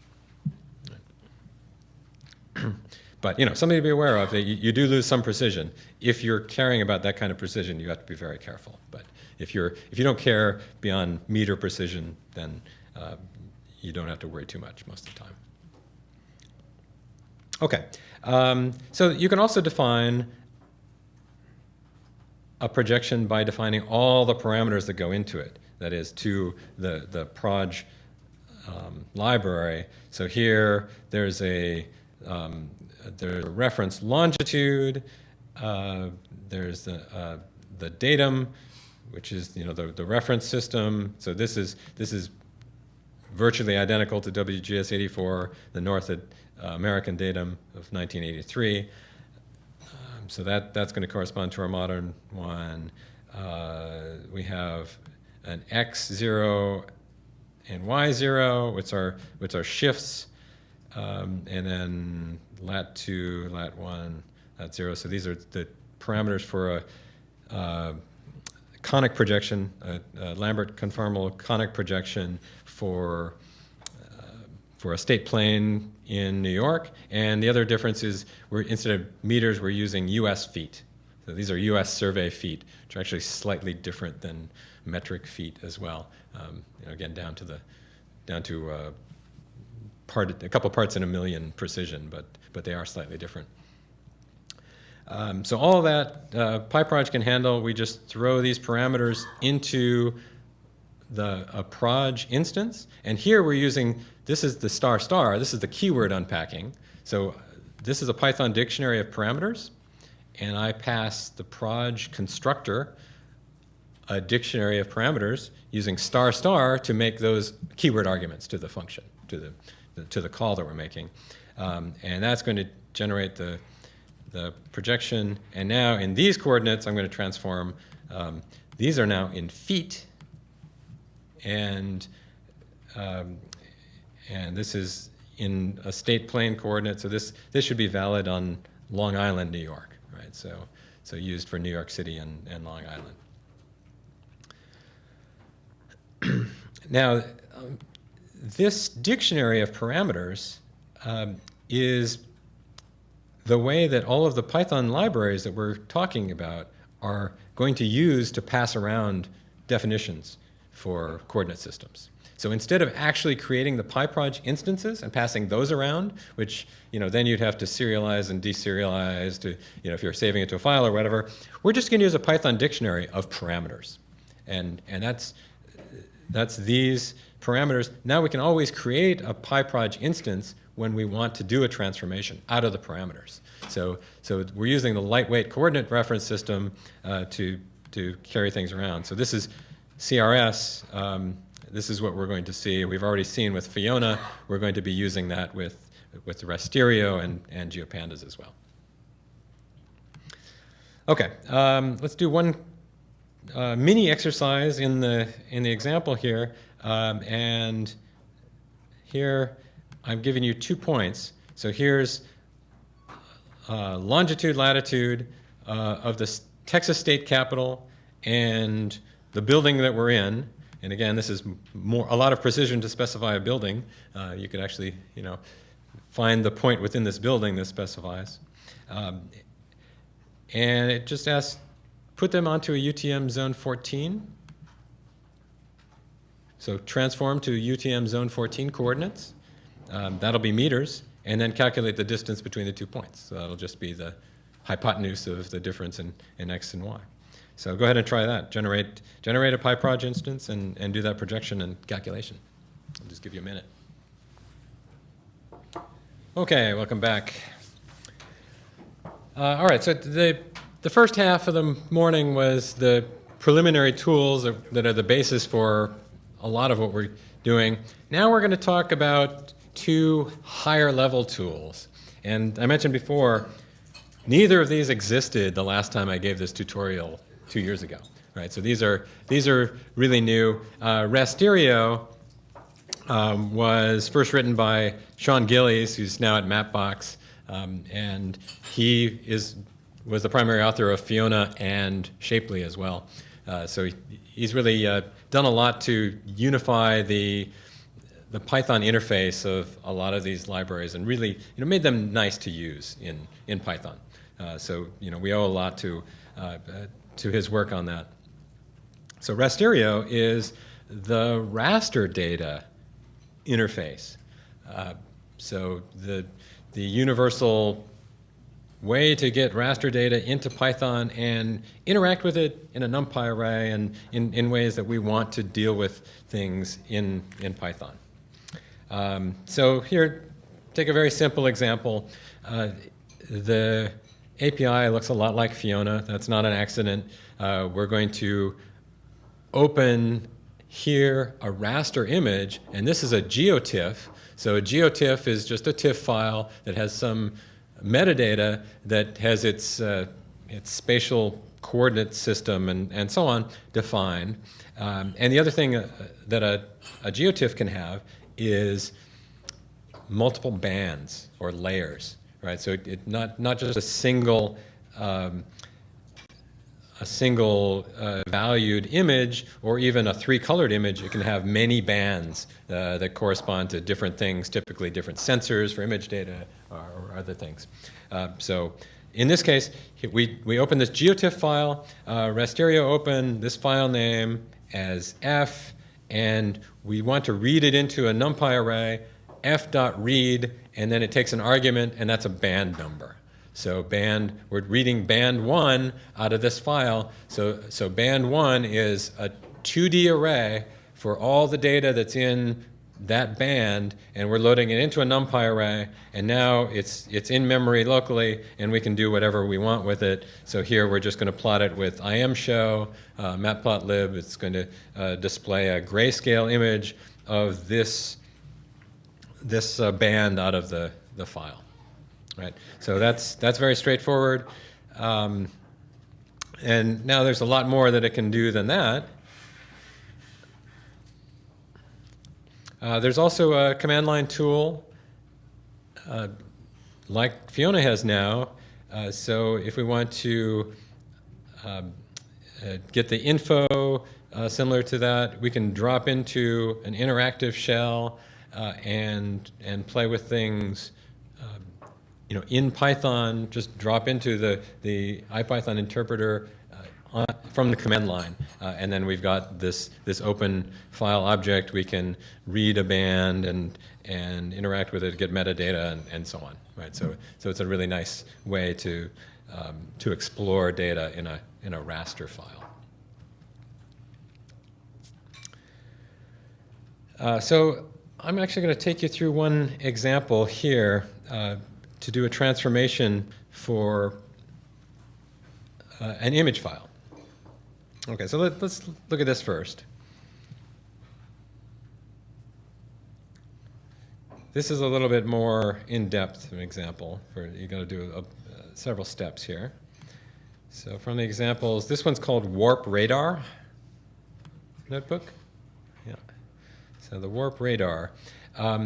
So this is based on an older blog post that uses Jordahl to do this transformation. And it's also related to the map projections that I showed earlier. But if you look at the National Weather Service radar page, I click here, yeah, and it shows you this huge image, which is a GIF file, and it's the radar image for the whole continental U.S., right? But it's in this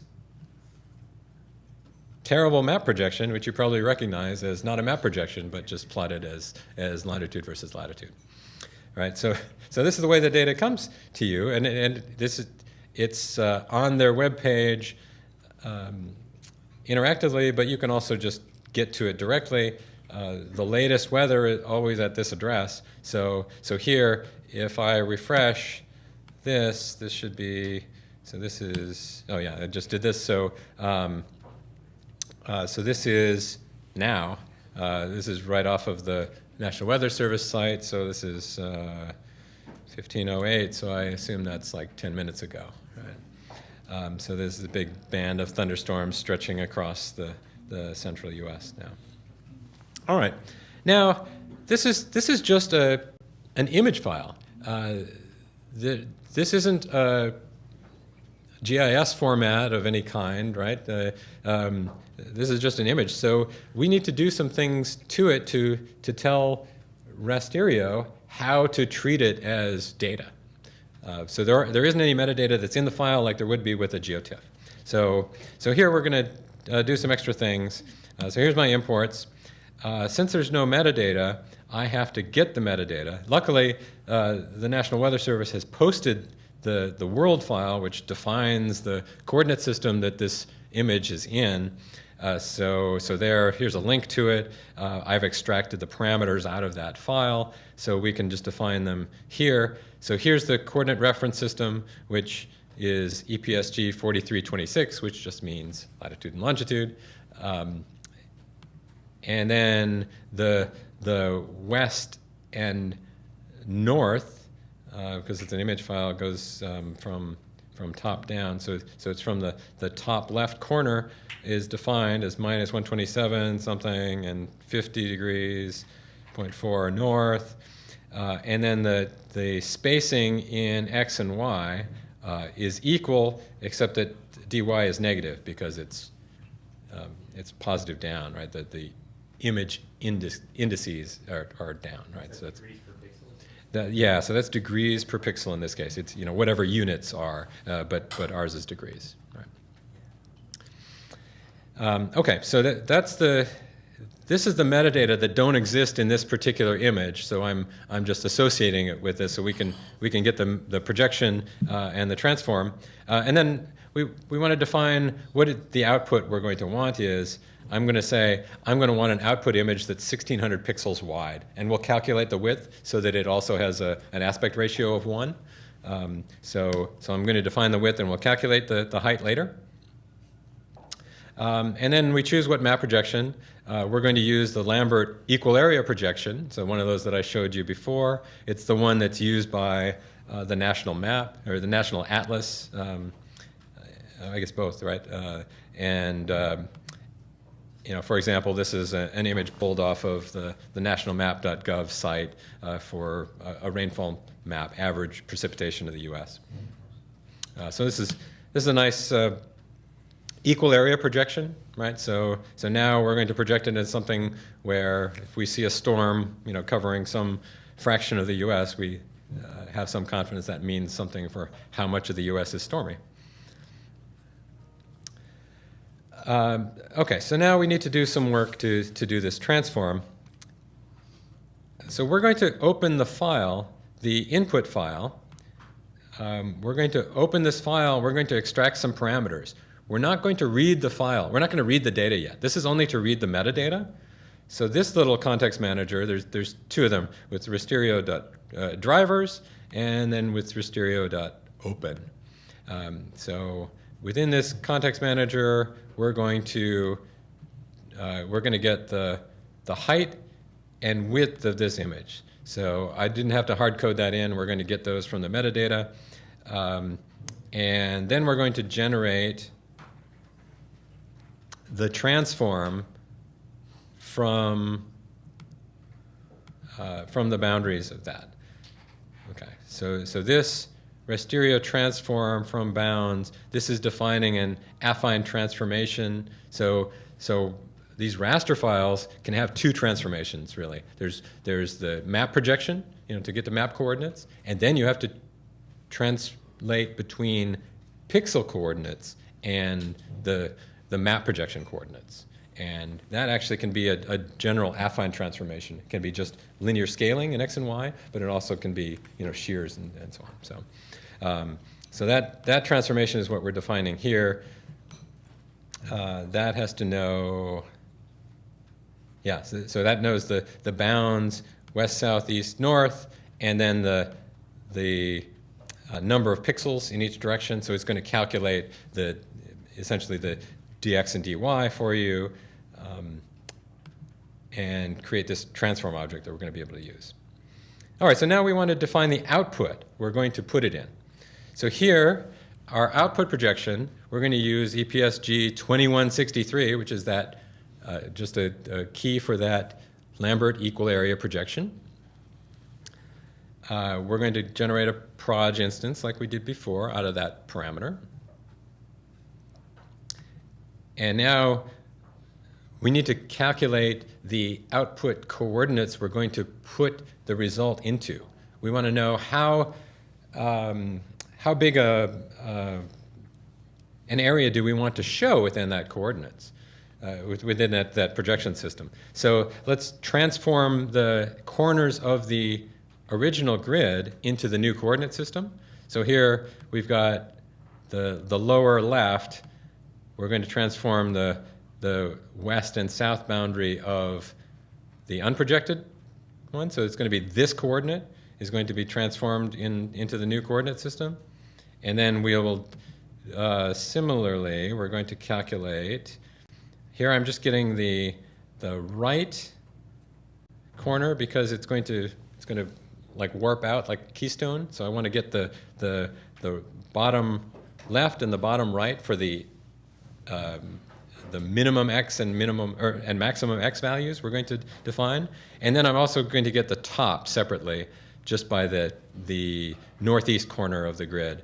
We're going to calculate the top. So I'm throwing away some points here. I don't care about the bottom because I've already calculated it here, and I don't care about the right because I've already calculated it here. So I'm just not repeating things. The underscore is just a throwaway variable. And we'll see what that means. It's not exactly centered, so doing those, we could have done it a little bit differently, but I'm just choosing some bounds for all of that. So now I need the output transformation. So the output transformation, we're going to calculate from the left, bottom, right, top, the width and height of the output. And here's where I calculate the aspect ratio of the pixels has to be 1, or we want it to be 1, so that it is the aspect ratio we expect. So we're calculating the height from the distance, the ratio between the top and bottom and right and left. So here's where the height goes into it. We define the width to be 1600 above. Now we calculate this transform for the output. Okay, so now this is the pixels to map coordinates transform for the output image that we're going to create. All right, so we need all of these things: input map projection, input transform, output map projection, output transform. Okay, to define everything that's going on here. All right, and now we're going to create a NumPy array of the size of our output. Did I run this one? Make sure I run that. So here it opened the file, but didn't read any data, just the metadata, does all the calculations we need. Now I'm going to create this NumPy array. So here's an empty array. Actually, I created it with zeros, filled with zeros. I want it to be just bytes, uint 8. So each element contains a byte. I can actually look at it here, right? And we see it's an array of zeros, and that has the shape of the height and width in pixels that we want. So that's what we're going to transform our image into, just a NumPy array. Now here's where we do the read of the data. Okay, so we're going to load the data into a NumPy array. So not into our destination array yet, but just into a local array. So here we open it just the same as we did here before. This file got closed when we exited this context manager, so we have to do it again. We're going to open it, and now we're going to read band 1. This is a GIF image that only has one band, right? So we're just reading the image data out of that. It's going into a NumPy array called data. We also need to grab hold of the color map. Because it's a GIF image, it's limited to 256 colors, and each of those is defined by its pixel value. And they don't necessarily have to be continuous. So it's some arbitrary color map, mapping of values to colors in the GIF image. Yeah. Those aren't zero-based indices? Oh, so yeah, that's a good point. So the question is, those aren't zero-based indices. So band 1 is the first band in a raster file, and that's from long-time convention that comes from Jordahl and elsewhere. So band 1 is always the first band. There is no band 0, as you might expect in Python. So you might say that's one of the less Pythonic aspects of this, but that's basically because of long-standing convention. So band 1 is the only band in this one. Is the government not publishing this data in some form that's more amenable to use tools? I don't know about this particular file. It may be. I suspect that you can probably get more raw data, but not exactly this in a georeferenced one. I'm not sure. I don't know of a geotiff of this particular one that has it. And in fact, having a geotiff would only save us this part, the input transformation part. You'd still have to define the output transformation that we're going to do, right? If we wanted it in a different one than they provided anyway. And it might make sense to distribute data in an unprojected form and then let the users project it however. All right, so here we've got these two things that we're going to save, which is the data and the color map. And now here's where we actually put it into the output. Okay, so this is reproject, which comes from Rasterio, and that import is, where did I do that? There we go. Rasterio.warp reproject, and then there's also resampling. So these two imports are Rasterio imports we're going to use when we do this projection. So here's reproject. And now the first two arguments are the data and the destination. So these are both NumPy arrays, the input and the output array. So the output array, we're going to write into the existing array. Right? So we pass it the array, and it's just going to change it in place. It doesn't return a new value. And then we pass all the transforms. We pass the source transform, the source coordinate reference system, the destination transform, and the destination coordinate reference system. And then this flag is for how we want to do the resampling.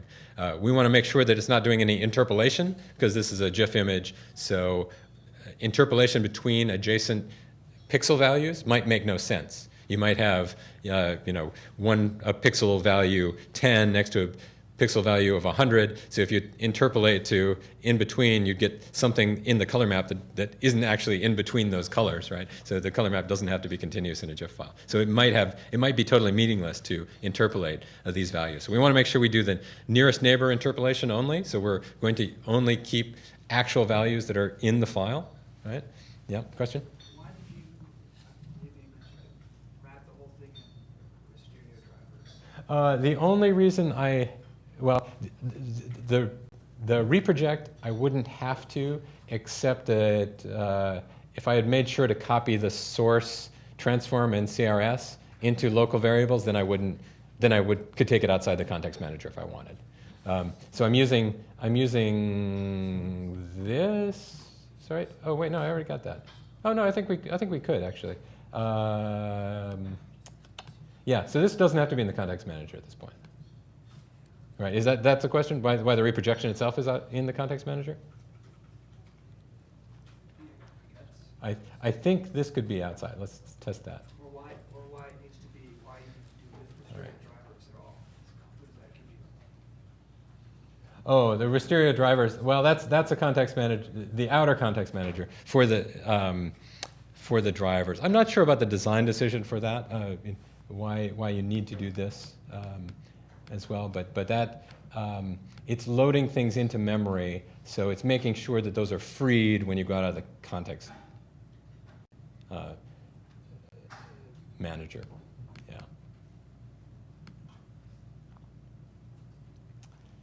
So, yeah. So this context manager is for the open file, right? And then the reproject. Did I put on this here? Okay. So there's my destination. Yeah. So that did the transformation. Let's see. Yeah. So that didn't have to be in the context manager because I'm not depending on anything in the source. So now my destination should be, there we go, is the array that I defined above. So you can see we still have zeros at 3 of the corners that we see as it truncates it, but we see non-zero values in that corner, which is a good sign. We've changed the values, so we've got something in the output, right? So we know we had something as a result. If we want to look at it, I could say plot. Did I import matplotlib? Show destination, and we'll make sure we do CMap equals gray. I don't know whether I imported that. No. So I just need a import matplotlib.pyplot and make sure that they get shown in line. There. Okay, so there's a view of the NumPy array. So it looks like we've done the transformation correctly. We're not mapping the colors yet. I'm just showing them in grayscale because the mapping of the colors is in that color map object. So what we're actually going to do is write it to a file. So let's write this to an output GIF file, and we can use Rasterio to do that. And here,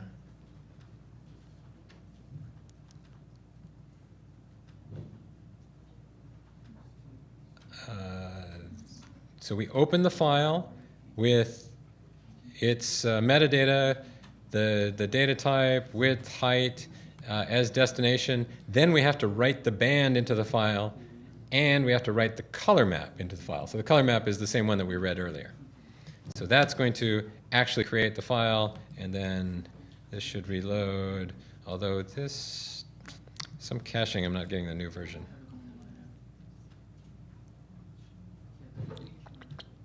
Whoop, sorry. Go down. Oh, right, that's what happened.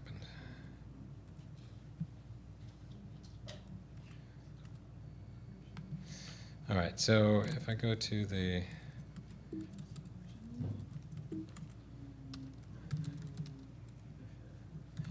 open, to make sure I'm looking at the live version of the file. There we go. So this is the file as I loaded it. For some reason, the notebook was caching the old version. It's not reloading it for me. But this is the file as it is on disk. So I've warped it to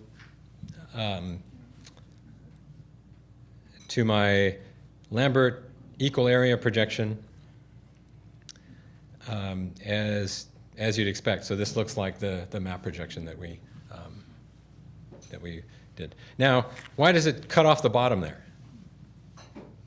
Why didn't I get the whole curve of the bottom boundary? Yeah, so I defined the bottom coordinate just by the corner, and I didn't find the lowest point on that whole surface. So I would have had to do the true bounding box of all the parameters if I cared about transforming that image below there. But all you have to do is, if you want to adjust the boundaries, is tweak the left, right, top, bottom parameters before you do the computation for the height and the destination array.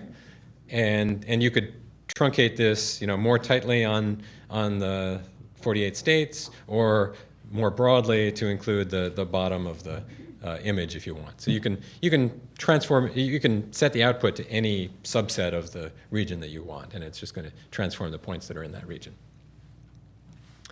So if you want to play with that on your own, that's something you can do. Another suggestion I made is to play with this exercise and try a different map projection. So you have to be careful. It has to be something that makes sense over the whole continental U.S. But you could try a Mercator projection, a Web Mercator, or a different Lambert, or some other projections like that, and that should work. Another thing you could do is there is a radar-only image that doesn't include the base map. So we've transformed this whole image that includes state boundaries and water regions and everything like that with the radar overlaid on top. But the National Weather Service actually provides this image, which is a transparent GIF image of just the radar. And then you can overlay that on top of your own data. So if you want to do your own map, go ahead and with Cartopy or base map, plot the base map of the US or whatever region you're interested in and project this data without any of the underlying base map and overlay that on top of your map. So that's something you could play with.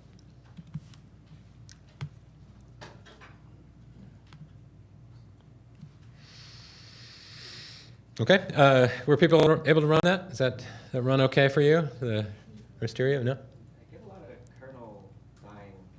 Kernel dying. I run the reproject. Yeah, same here. I'm getting that too. Okay. Not sure why that would happen. What version of Rasterio? Is it you just got it? So 0.24, yeah. I think it might be that you had a typo and you changed your code slightly. You had reproject inside two with statements. Oh, did it? Did you try it in that? I tried it inside there as well. I don't. Well, that makes it do more work though. So it could be that. Well, I don't think it's depending on anything. So the data should be in memory, right? Source transforms in memory. Yeah, that's newest. So you're good there. Kernel died like that, some sort like you have two GDAL, one from Mondo, one from your system, and you doesn't know which one is kicking out. It's kind of messy to find out what's really happening because the kernel just died. Mhm. So Yeah, I mean, if there's a segfault in one of your processes, the kernel will get killed, right? So that's likely what's happening. Well, hopefully when we get to the exercise on this, you won't have the same trouble. We'll see, but yeah. not a problem that I'm having, but I Yeah. think I got it. The GDAL data directory is not defined for those who are using it. Yeah. So we are getting a blank image there. Okay, yes. So this is actually a common problem for a lot of installs, is that there's an environment variable.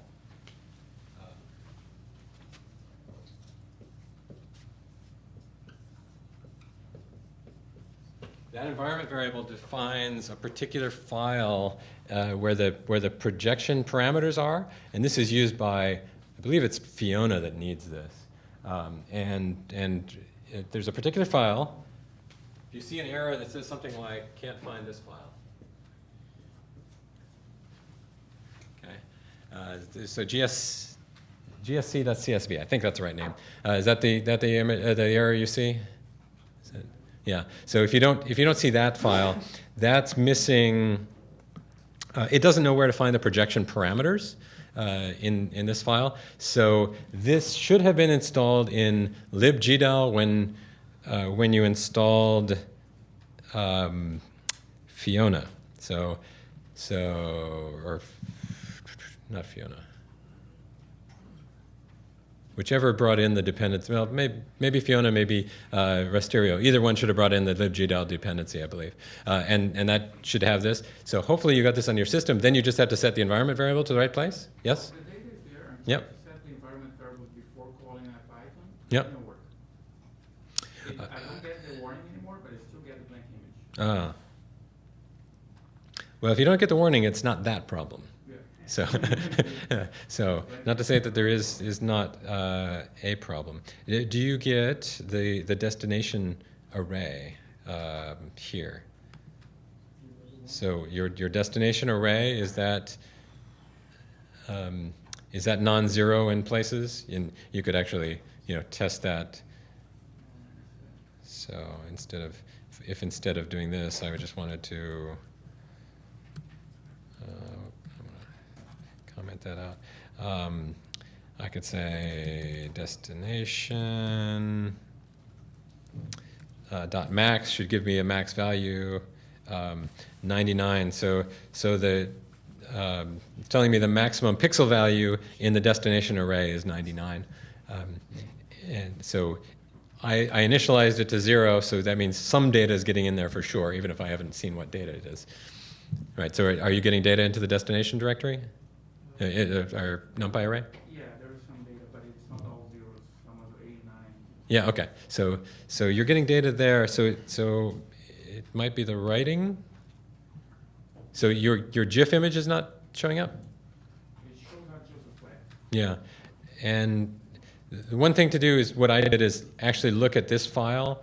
This should be generated in whatever directory you launched whatever directory you launched your IPython notebook, or you're in when you're running this notebook. So it should be in your examples directory. If you look at this file outside of, in your operating system, instead of in IPython through the image, I find this is a little bit flaky. Image doesn't work directly. It doesn't inline GIF images. The thing is fine. Okay. Okay. So you've got the file, and it looks okay. Yeah. So this is a workaround for GIF files to use this as a URL, but for local URLs, I've had trouble with this, and you can see this is a cached thing. If I had written a PNG instead of a GIF file, it could inline this directly, and that should be less trouble. So I should probably change the example to do that. But if the file looks okay on your file system, then you're doing everything right, and it's just IPython isn't displaying it correctly in the notebook. Okay, other questions about this example? Yeah. What's the error?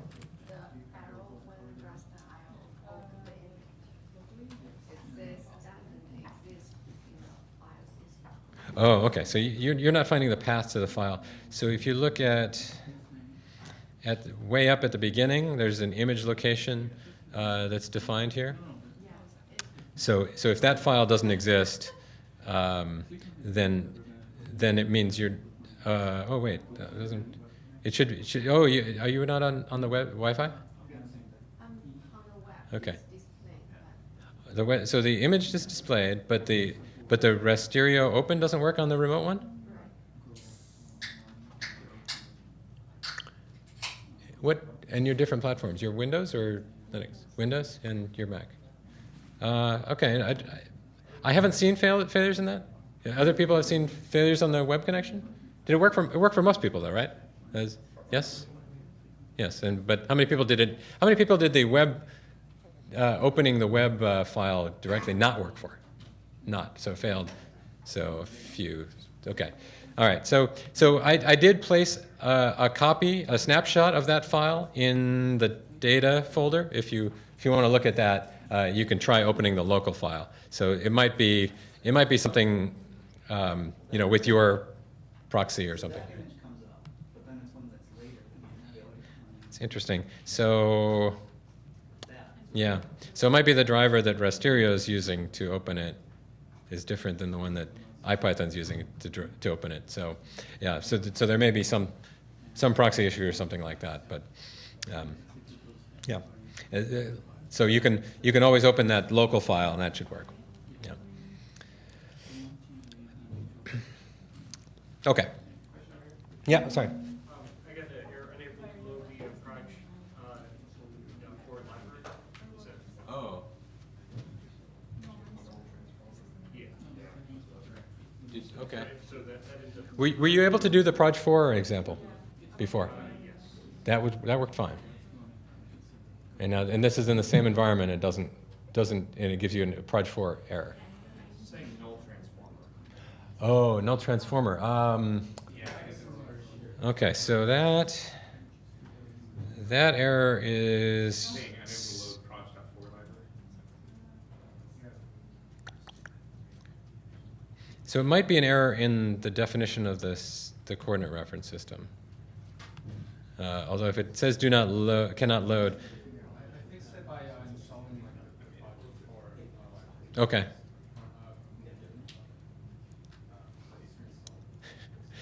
Okay.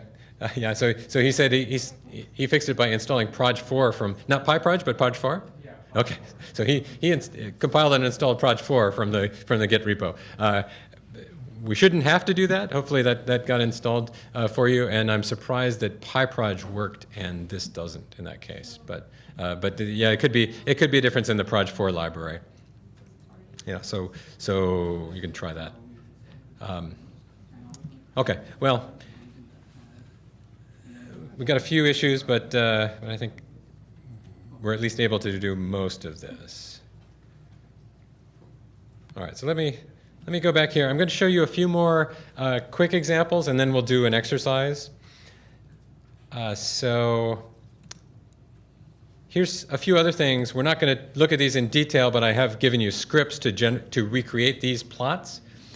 So one nice thing that Rasterio can do is interactions between raster and vector data, right? So Rasterio is natively handling this raster data. That could be multiple bands, but you can also feed it some vector data and create a raster out of that vector data. So to vectorize a raster. So here, this is a orthorectified aerial photo of Manhattan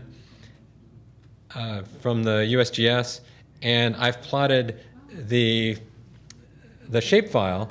This is the boundary of the Manhattan borough from the boroughs file, right, in the same coordinate system on top of that image. And then I want to clip everything that's outside of Manhattan.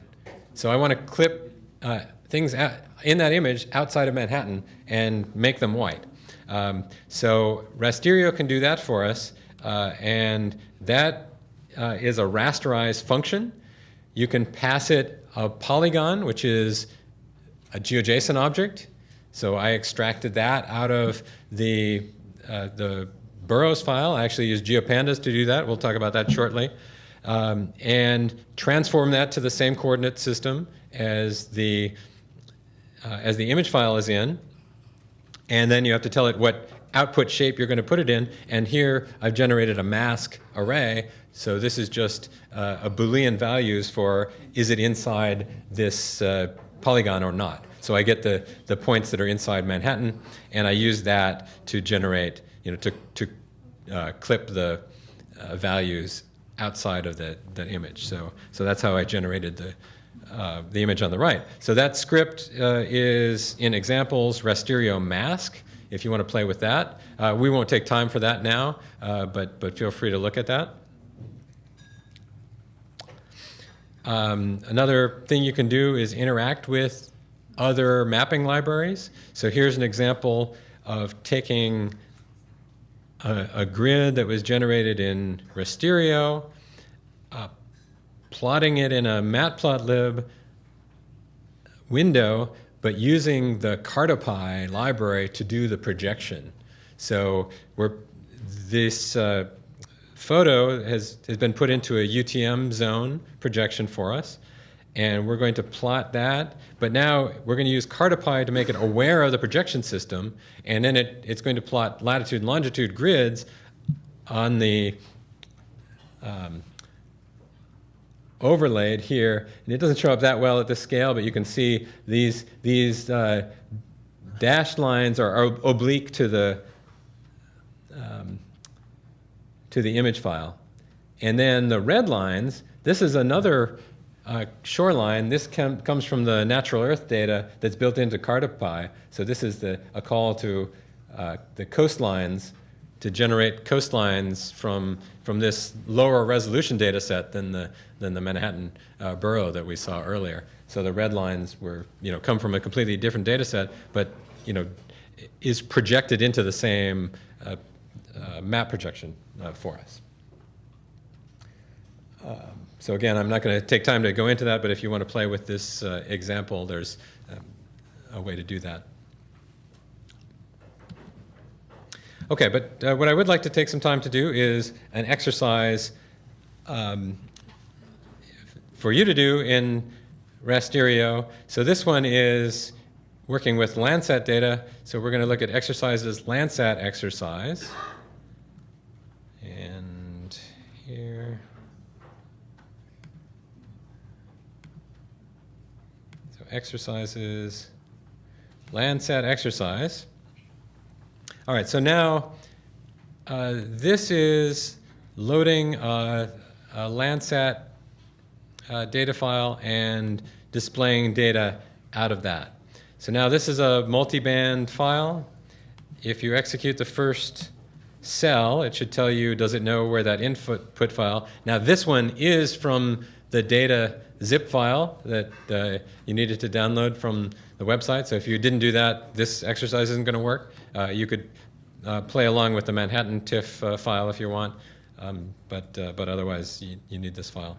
Actually, somebody has it on a USB drive if anybody needs it. I think we might be able to pass that around.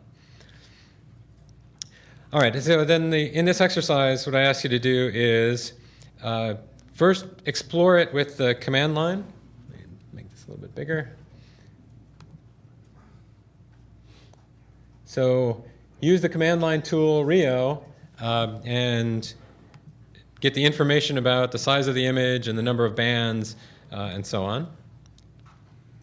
And you might try loading it into an interactive shell with Rio inspect, and if you give an argument of -- IPython, it will open the Python interpreter as IPython. Part 2, within the notebook, extract the bounding rectangle for the file, for the data within the file, so that's not of the whole file, and then plot it with matplotlib. Part 3, read each band and combine them into a single NumPy array with the first dimension. That it's first dimension the number of bands.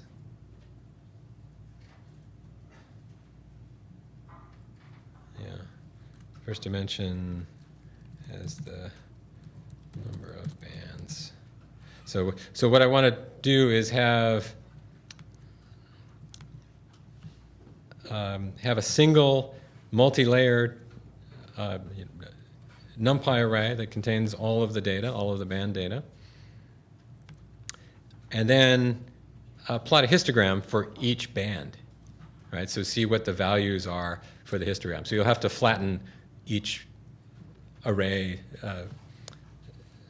data to do that. And then finally, plot the data with image plot. And the difference between what we did before was we were only plotting one band as a grayscale, And now I'm asking you to combine the three bands, assuming that the first three are red, green, and blue. Combine that for a three-color image, and you'll have to normalize it because these data values aren't in the range that ImagePlot assumes. You'll have to normalize it either between 0 and 255 as an integer, or as a floating point between 0 and 1.0. All right, so that's what ImagePlot expects. So it wouldn't be able to plot it straight up as that image.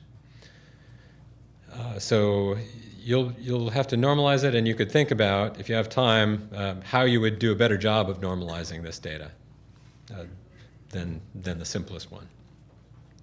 All right, so let's take a little bit and work through this exercise.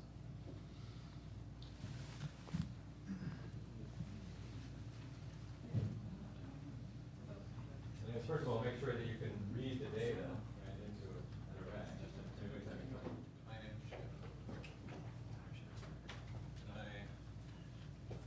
Did I say something different? Yeah, you say random plot. Oh, no. Okay. Sorry about that. I am show. I did it twice. It's not an accident, is it? All right. All right, so sorry about the plotting is I am show. It's the same as was in the slides, but this is the matplotlib image plotting library. So it takes an array, and it, oh, actually, I need the third dimension. Yeah, third. All right, so the shape has to be amenable to it.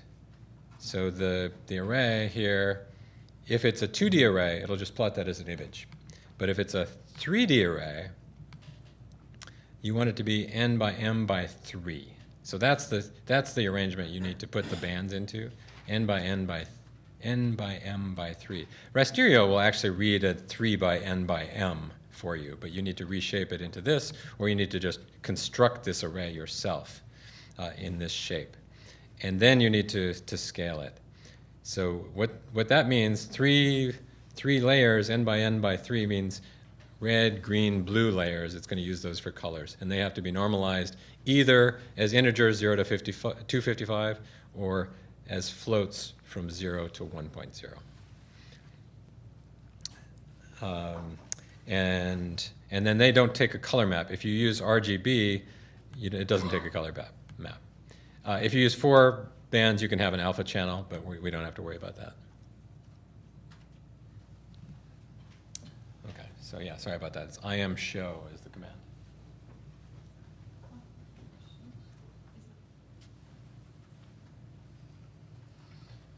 All right, I know people are still working, but let's talk through this so we can get on to a little bit of the GeoPandas as well.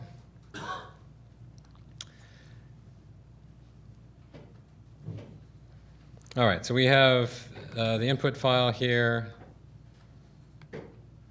So if I do with Rasterio,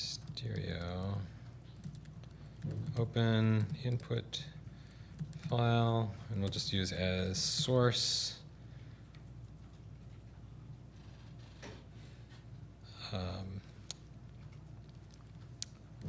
So source.bounds.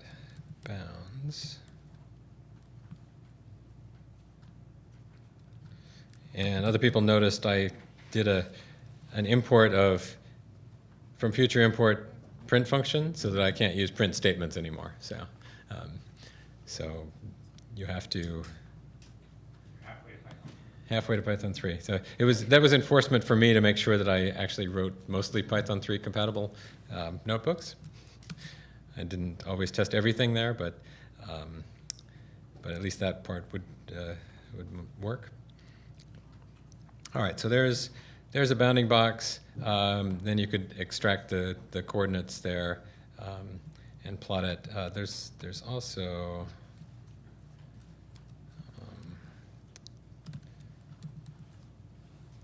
let's look at the.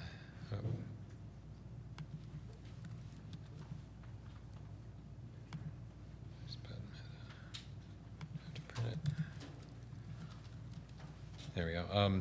So here's the metadata information, the same one that you see from the command line for Rio info.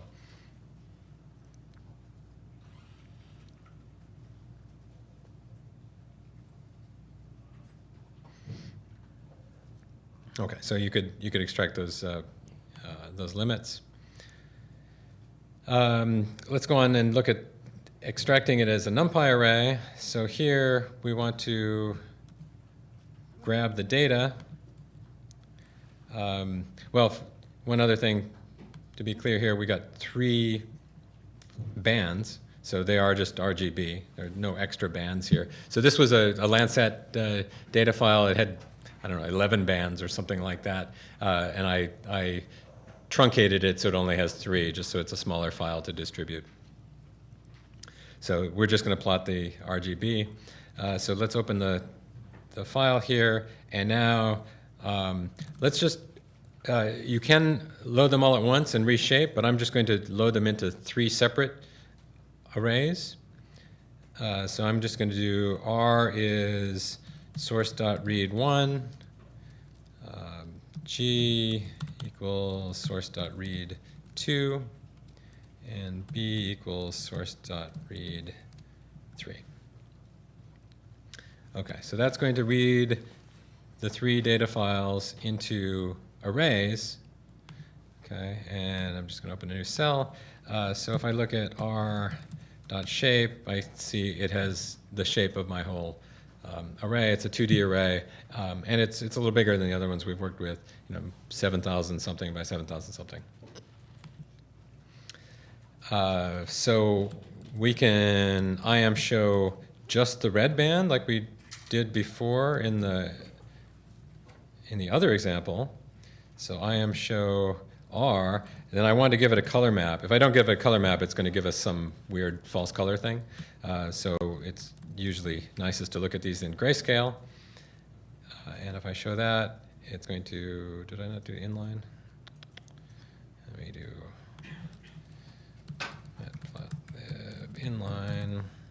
All right, so make sure I'm showing these inline instead of popping them up.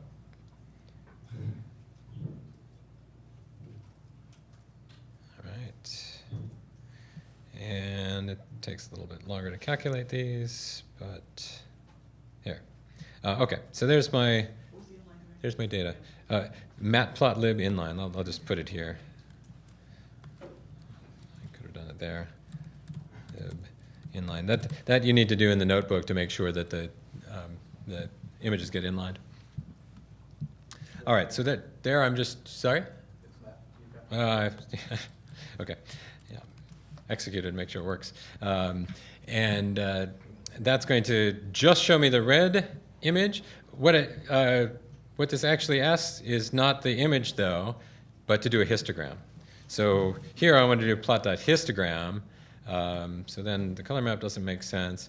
So this is now a 2D image. Really all I care about is the binary values though. So how do I flatten that array to just values? Does anybody know this? So .flatten is good, but it does a copy. So, .flat, yeah, .flat is an attribute. Yeah, so .flat is the way to do that. Also .ravel works as a method. So that works. It's not very many bins, so let's give it some more bins. And we'll see a little bit more detail. Oh, and boom, okay, so there's our histogram. So there's a whole bunch of 0 values and then some distribution. So maybe our 0 values aren't very interesting. So I might want to do, let's say we're going to set the mask. There's actually a, let's see. Yeah, that's true. That's the easiest way. So range 1, 256. So now I'm just avoiding the 0 bin altogether. What did it say? There we go.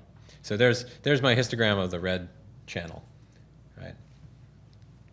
So that shows us what the distribution is here. So we've got we've got 256 bit values, or 256 discrete values in this 8-bit image. Now we want to combine them. I don't want to. And is it? Let's do that. I want to combine them into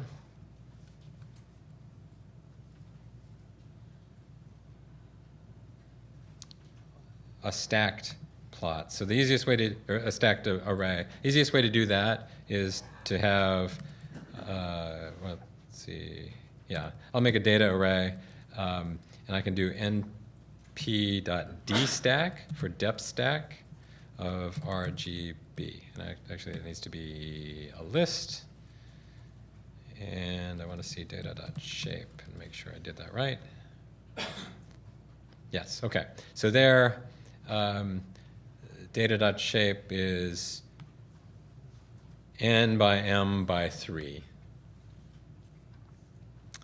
And I believe this will actually work without normalizing. Right.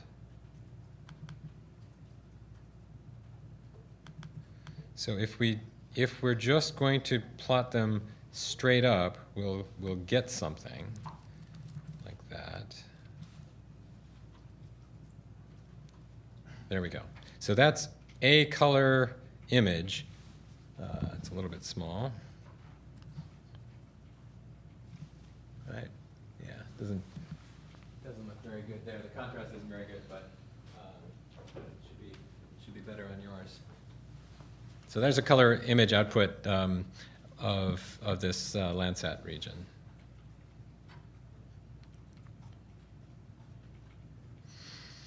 All right, so by playing with the normalization, by normalizing these values so you actually get more light values, you could bring the image contrast out better. And there, for image processing and satellite processing, there are algorithms to do this, but you could do some quick normalization yourself and just say bring this 150, scale that up to there, and just let everything else wash out to bring more of the range of the data up to higher values. You'd get better scaling, so you could play with that.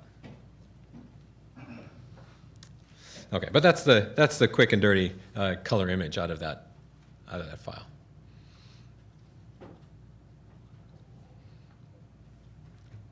Okay. Any questions here? I know not everybody got everything working, but hopefully everybody's able to try it. Okay, so with the time we've got left, a little over half an hour, what I'd like to do is, let's see, talk about GeoPandas. There we go. All right, so the last library we're going to talk about today is GeoPandas. And the idea behind GeoPandas is to make working with geographic data like working with other kinds of data in Python. So we've got the pandas library that works with tables and series and time series and so on in a very high level way. And GeoPandas is a project that tries to bring that to geographic data. And as far as possible, we work with the existing tools, the open source tools we've talked about, and then to be able to pass data back and forth with other things as well, including desktop tools in data interchange formats, so that we should be able to read and write those formats and be compatible. We can read and write data directly into geospatial databases like PostGIS. Especially through GeoJSON, interacting with web maps becomes really easy. And then also the SciPy ecosystem, pandas and NumPy and so on. All right, so that's the idea. So what is pandas built on? It's mainly an extension of pandas, but it uses all these other tools we've been talking about. It uses Shapely to define geometries, uses Fiona to do the input and output of vector data, uses PyProj to do all of the transformations, and then it uses Matplotlib to do the plotting. There are some other optional dependencies, for interacting with the databases, for doing geocoding, and for doing spatial indexes. All of that stuff, takes some extra libraries. But the idea is that if you're working in GeoPandas, you should be able to think about your data as a table at a high level and work with it there. All right, so what it can do is the geometry operations that Shapely can do, data alignment and other things that Pandas does, the coordinate transformations, the vector stuff, and it speaks GeoJSON natively, right? And plotting is built into every object as well, we'll see. So all of this comes from the ideas in Pandas. Oh, this is, wrapped around. So there are data structures in Pandas, a series for a 1D data structure, a data frame for a 2D data structure, and a panel for a 3D data structure. And in GeoPandas, these are supposed to line up. There are a geoseries and a geodata frame. So that they're the geospatial aware versions of the series and data frame objects that can contain geometries. And there is no panel equivalent in 3D right now. There's no good reason there couldn't be. It certainly could represent different layers in a panel, but that doesn't exist right now.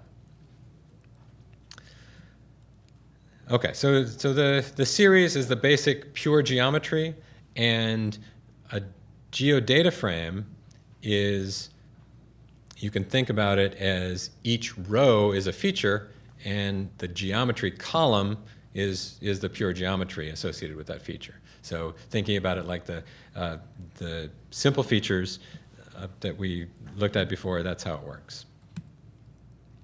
All right, so let's look at a quick example. If we load a geodata frame from a file, there's just a from file method on a class name that constructs a geodata frame for us. You can also use the read file function that you import from GeoPandas. Reading a file from a shapefile in this case, we get a table output, a data frame, a geodata frame. And the columns of that data frame are all the attributes of the features in that shapefile. So we get the burrow name, the burrow code, shape area, shape length, all the properties that are on the feature, and we get a geometry column. So the geometry column is that the geometry associated with each row, and each of those is just a Shapely object.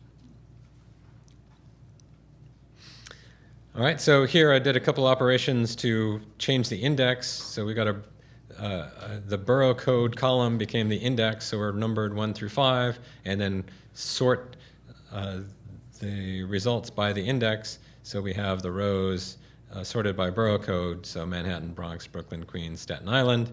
The area and length came from those original properties, and then the geometries are all multi-polygons, right? So sequences of polygons. So plotting is built in. If we call the plot method, it's going to show us a view of that object, the same as Pandas objects, but now we're looking at geometries, and it's plotting those for us. Shapely operations are built in, so we can apply them as methods or sometimes attributes on the entire geometry or data frame. It can be just on the geometry column, or if we apply them to a data frame, it's being applied to the geometry column. So here's the convex hull of each borough of Manhattan, and the result is a geo series that we can plot. We can do the buffers the way we did with pure shapely objects. So a positive buffer is a region around a geometry, and a negative buffer is the region on the interior, a certain distance from the geometry. There's a toJSON method that's going to just spit out GeoJSON. Right, so that's going to be an in-memory GeoJSON object. We can also write GeoJSON to a file. We can send that to a web map. In this case, this is looking at it in MPL leaflet. So this is, or actually is this, or pure leaflet. In any case, this is looking at using a JavaScript library to look at a JSON file. If you upload it to GitHub, JSON files are natively, or GeoJSON files are natively rendered in the GitHub API, so you'll see a map version of it.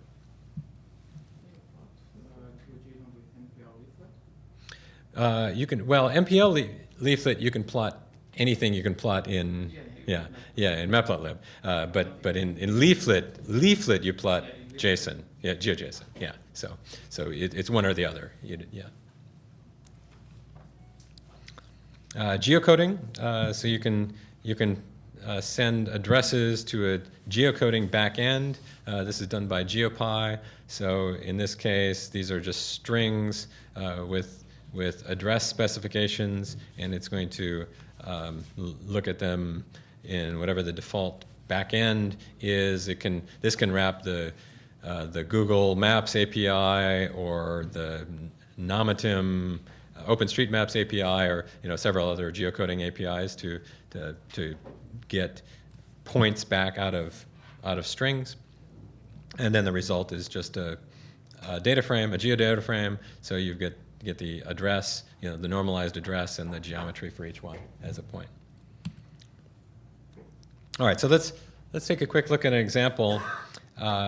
This actually walks through the New York City example in a notebook. So let me examples. Okay, so geodata frame example.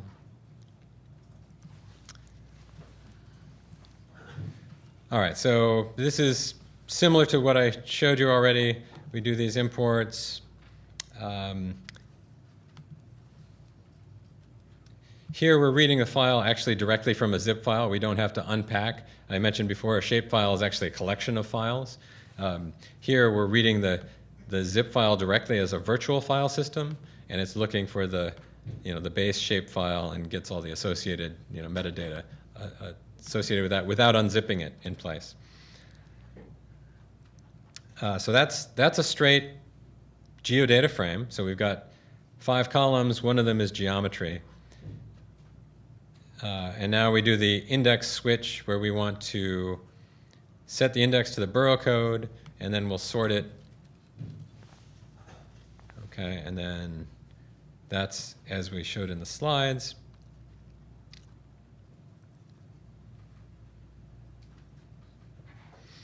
Right, and we can reset it. Now let's say we want the borough name instead of the borough code to be the index, and here this is just standard pandas operations. So now the index is a string index. All right, so it does everything pandas does natively. Plotting the convex hull. So again, these are examples from the slides. Here's the calculation for negative buffer. So this is buffer 1 mile from the shoreline, or from the edge of the borough. Minus 5280 means the interior that's more than a mile from a boundary. So that's that. Now there's an attribute on the geometry. Yeah, sorry, question. Oh, isn't it? Okay, so if the VFS doesn't work, you can just point this directly to the shapefile where it's unzipped. Yeah, Yeah. So if you do that, if you've unpacked it already, then that should work as well. So, yeah. Curious. Fiona should be doing that, so I don't know why it wouldn't, but okay.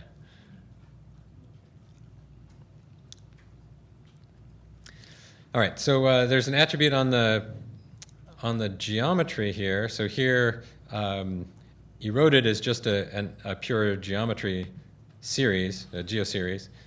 And an attribute on that gives the area. So this is the calculated area in whatever map coordinates it's in. We can also do that on the geometry column of the original geodata frame. And now if we want to do calculations on the two, I can divide the area, the eroded area divided by the geometry area multiplied by 100%, and that's going to calculate the fraction of each burrow that is more than 1 mile from the edge of a boundary. All right, so that's the rightmost column there. So only 1.77% of Manhattan is more than a mile from an edge of Manhattan, where, say, Staten Island, 44.7% of Staten Island is more than a mile from the edge of a boundary. Right, so very simple geometric calculations. We can do things like that. We can also join it with other data. So here, I'm going to create a pure pandas series just from a dictionary of simple data. So this is a dictionary with populations I got from the 2010 census numbers. So this is populations for each of the boroughs. Create a straight up pandas series. So there's nothing geo about this. It's also not ordered in the same order that the geo data frame is. So we start, these happen to be alphabetical order: Bronx, Brooklyn, Manhattan, Queens, Staten Island. So it's a different order. If I add a column to my existing data frame, I just assign this series into there. It's going to put it into the right place where you get the Manhattan population 1.5873, 1.5873. So each of these is lined up. Pandas does the alignment to match the index for each one. All right, so we just added a new column, and now we can calculate the population density, where we divide the population by the computed area, and then we're going to normalize by square mile. So population per square mile of each borough. Whoop, I didn't do this. Right. Yeah. And then we're going to sort in order of descending population density. So there's a new column here, population density. So Manhattan is the highest density, Staten Island is the lowest, right? So these are sorted in order with that data. So that's a standard pandas operation, but we're using the geometry calculation on the geometry column. We can do a simplification operation. So we simplify the geometries, and now this is something that's not strictly simple features. This is something you couldn't really do in a lot of geospatial formats, but GeoPandas doesn't mind if you have multiple geometry columns.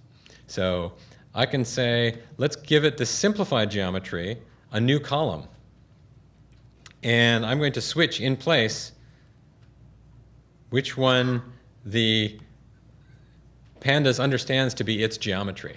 Now the one called geometry is just a normal column, and the one that actually is recognized as the one holding the underlying geometry is simplified. So now if I plot the data frame, I get the simplified geometry as its view of what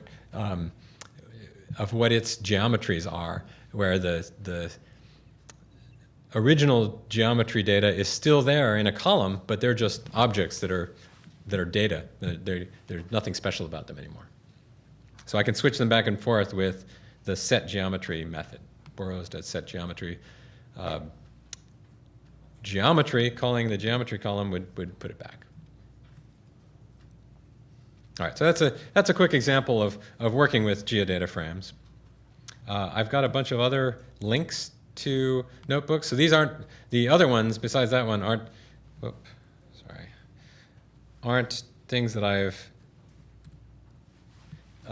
included, but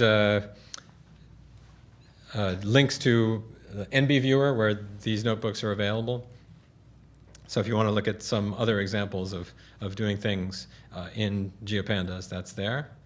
But I'd like to take the rest of the time here, or at least a good chunk of the rest of the time, and have you do an exercise on this with the Idaho Lakes data. So the Idaho Lakes exercise, let's go, exercises, Idaho Lakes. All right, so this is a shapefile that's also in the data zip file. So if you run the first cell, it should tell you it found this shapefile. And then it asks you to load it into a geodata frame, count the number of lakes, just the number of rows here, what's the coordinate system, and plot it. So that should be all straightforward GeoPandas operations. And then to do a filter on it, plot only the lakes that have data in the name column. So for some values, some of the rows, it doesn't have a name set. So only show the lakes that have the name column set.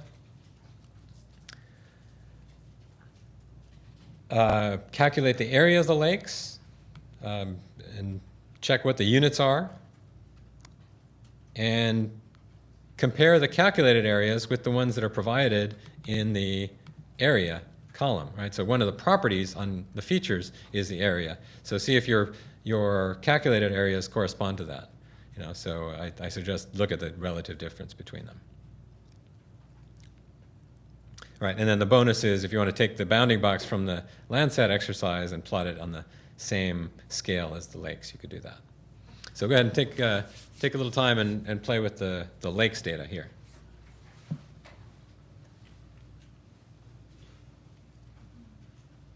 Flag value. Let's see. All right, so here's our data frame. We already have a data frame. I'm going to need this again for the plotting. But now, instead of just the data frame, I'm going to plot the data frame. The easiest way to do it is data frame index flag. Now I need to set this flag. How do I set a flag column? I can just do a expression on a column. So the data frame name is not null. The easiest way to do this is from pandas. How did I import? Yeah, let's import pandas. So I could do a test on none. The standard way to do this in pandas is from pandas import is null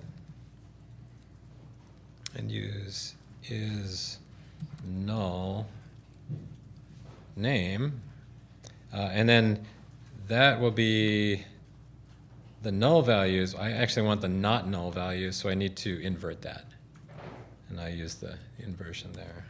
And whoop, is null. Pandas. Pandas offers a not null. Not null. Okay, thanks. Is it underscore or no? Not null. Not null. Not null. There we go. And then you don't want the inverse. And oh, sorry, not null. Yes, no, not inverse. Okay, there we go. So those are the named lakes, which are generally the big ones, right? So the lakes that don't have, how many are there? So we can say we want the length of that.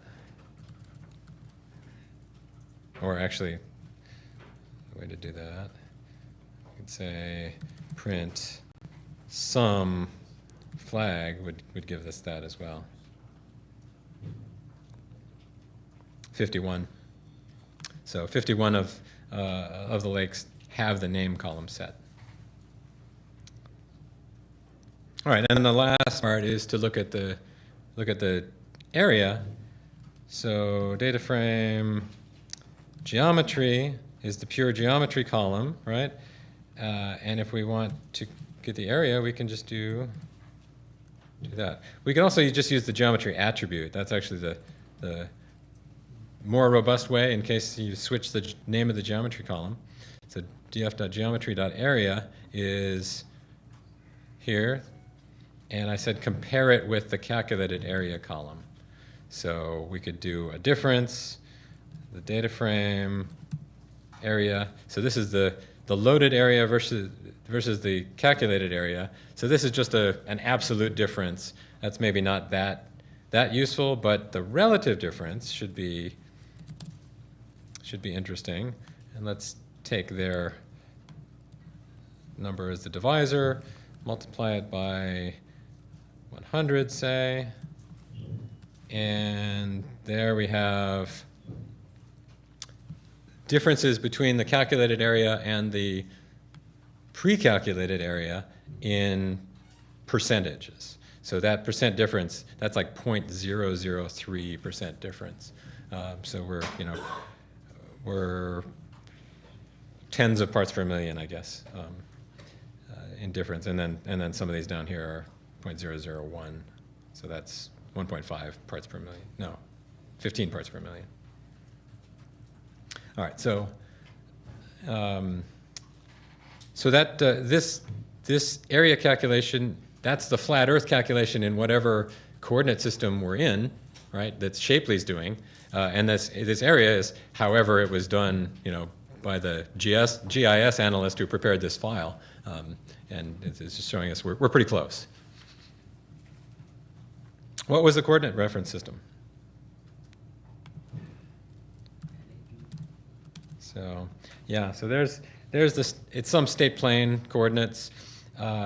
So North American datum 1983, and it's a transverse Mercator with these parameters, and it's in meters.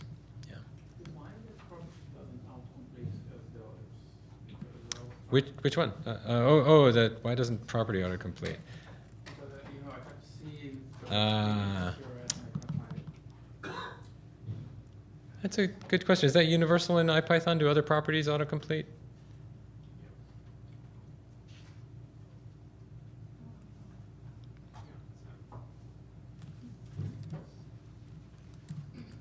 No, you're right. The CRS doesn't. Yeah, they should. I don't know why it doesn't.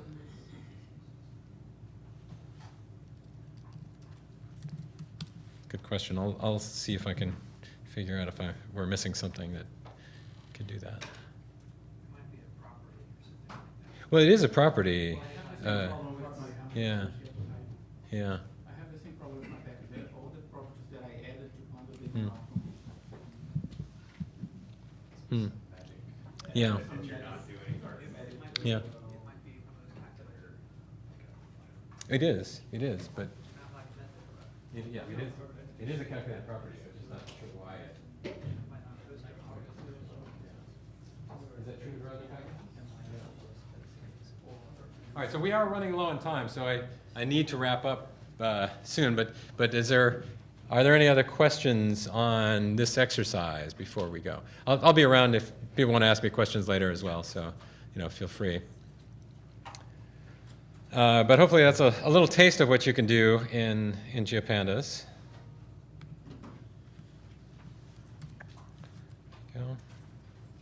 I want to show one last thing, and I don't have a full example, but there is a script that you can try, and this is to do a spatial join in GeoPandas. So let's say we've got these polygons or multi-polygons that are defined in one file, and we've got a scattering of points that you've got, maybe it's a map of tweets or something that's just not, you don't have anything but position on these things. And now I want to categorize them, and I say, I want to get all of those points that are inside one of the geometries of my data frame and categorize which one it is, right? And that's what this spatial join does. So this spatial join operation here, it's sjoin. This is imported from geopandas.tools. Sjoin points on burrows. The inner join means I want the points with the attributes of the burrows joined onto the points geometries, and now the colors don't show up very well for the points on here. I try to make the circles bigger, but the categories now, they're the original point locations, only the ones that are inside one of the burrows, and then colored by the burrow that it's in, right? So we've now done a spatial join. This isn't joining on data, it's joining on whether one of the geometries touches the other geometry, intersects with the other geometry in this case. So you could also do fully contains and a few other operations, but the default operation is just whether it intersects at all.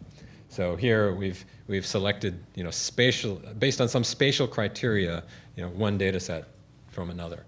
So this is an operation for like database operations, but we've just done it in memory on two data frames. So normal joins on data are things that Pandas does well as well. If you want to join an attribute on something of one table with another, that it does already, but the spatial join is new here. Okay, yeah, sorry, question. If you've got two different sources of data, how do you check so maybe you've got these tweets that have a Latin mon, but how do you check that it's the same? Map projection? Yeah. Yeah, the map projection would be the coordinate reference system, so the CRS. So if they don't have the same coordinate reference system, you can transform one to the other. So that's also built in. There's a to CRS method on a data frame, which means I just want to project this data frame to a different reference system so I can project it to match the other one, right? So that, yeah, you definitely have to be careful about that. All right, so I just have a few other links for later explanation, things we couldn't fit in here. First of all is a talk by Sean Gillies where he talks about some of these tools and how they fit into the Python ecosystem. PySal, is that, oh, I don't have the, that I had,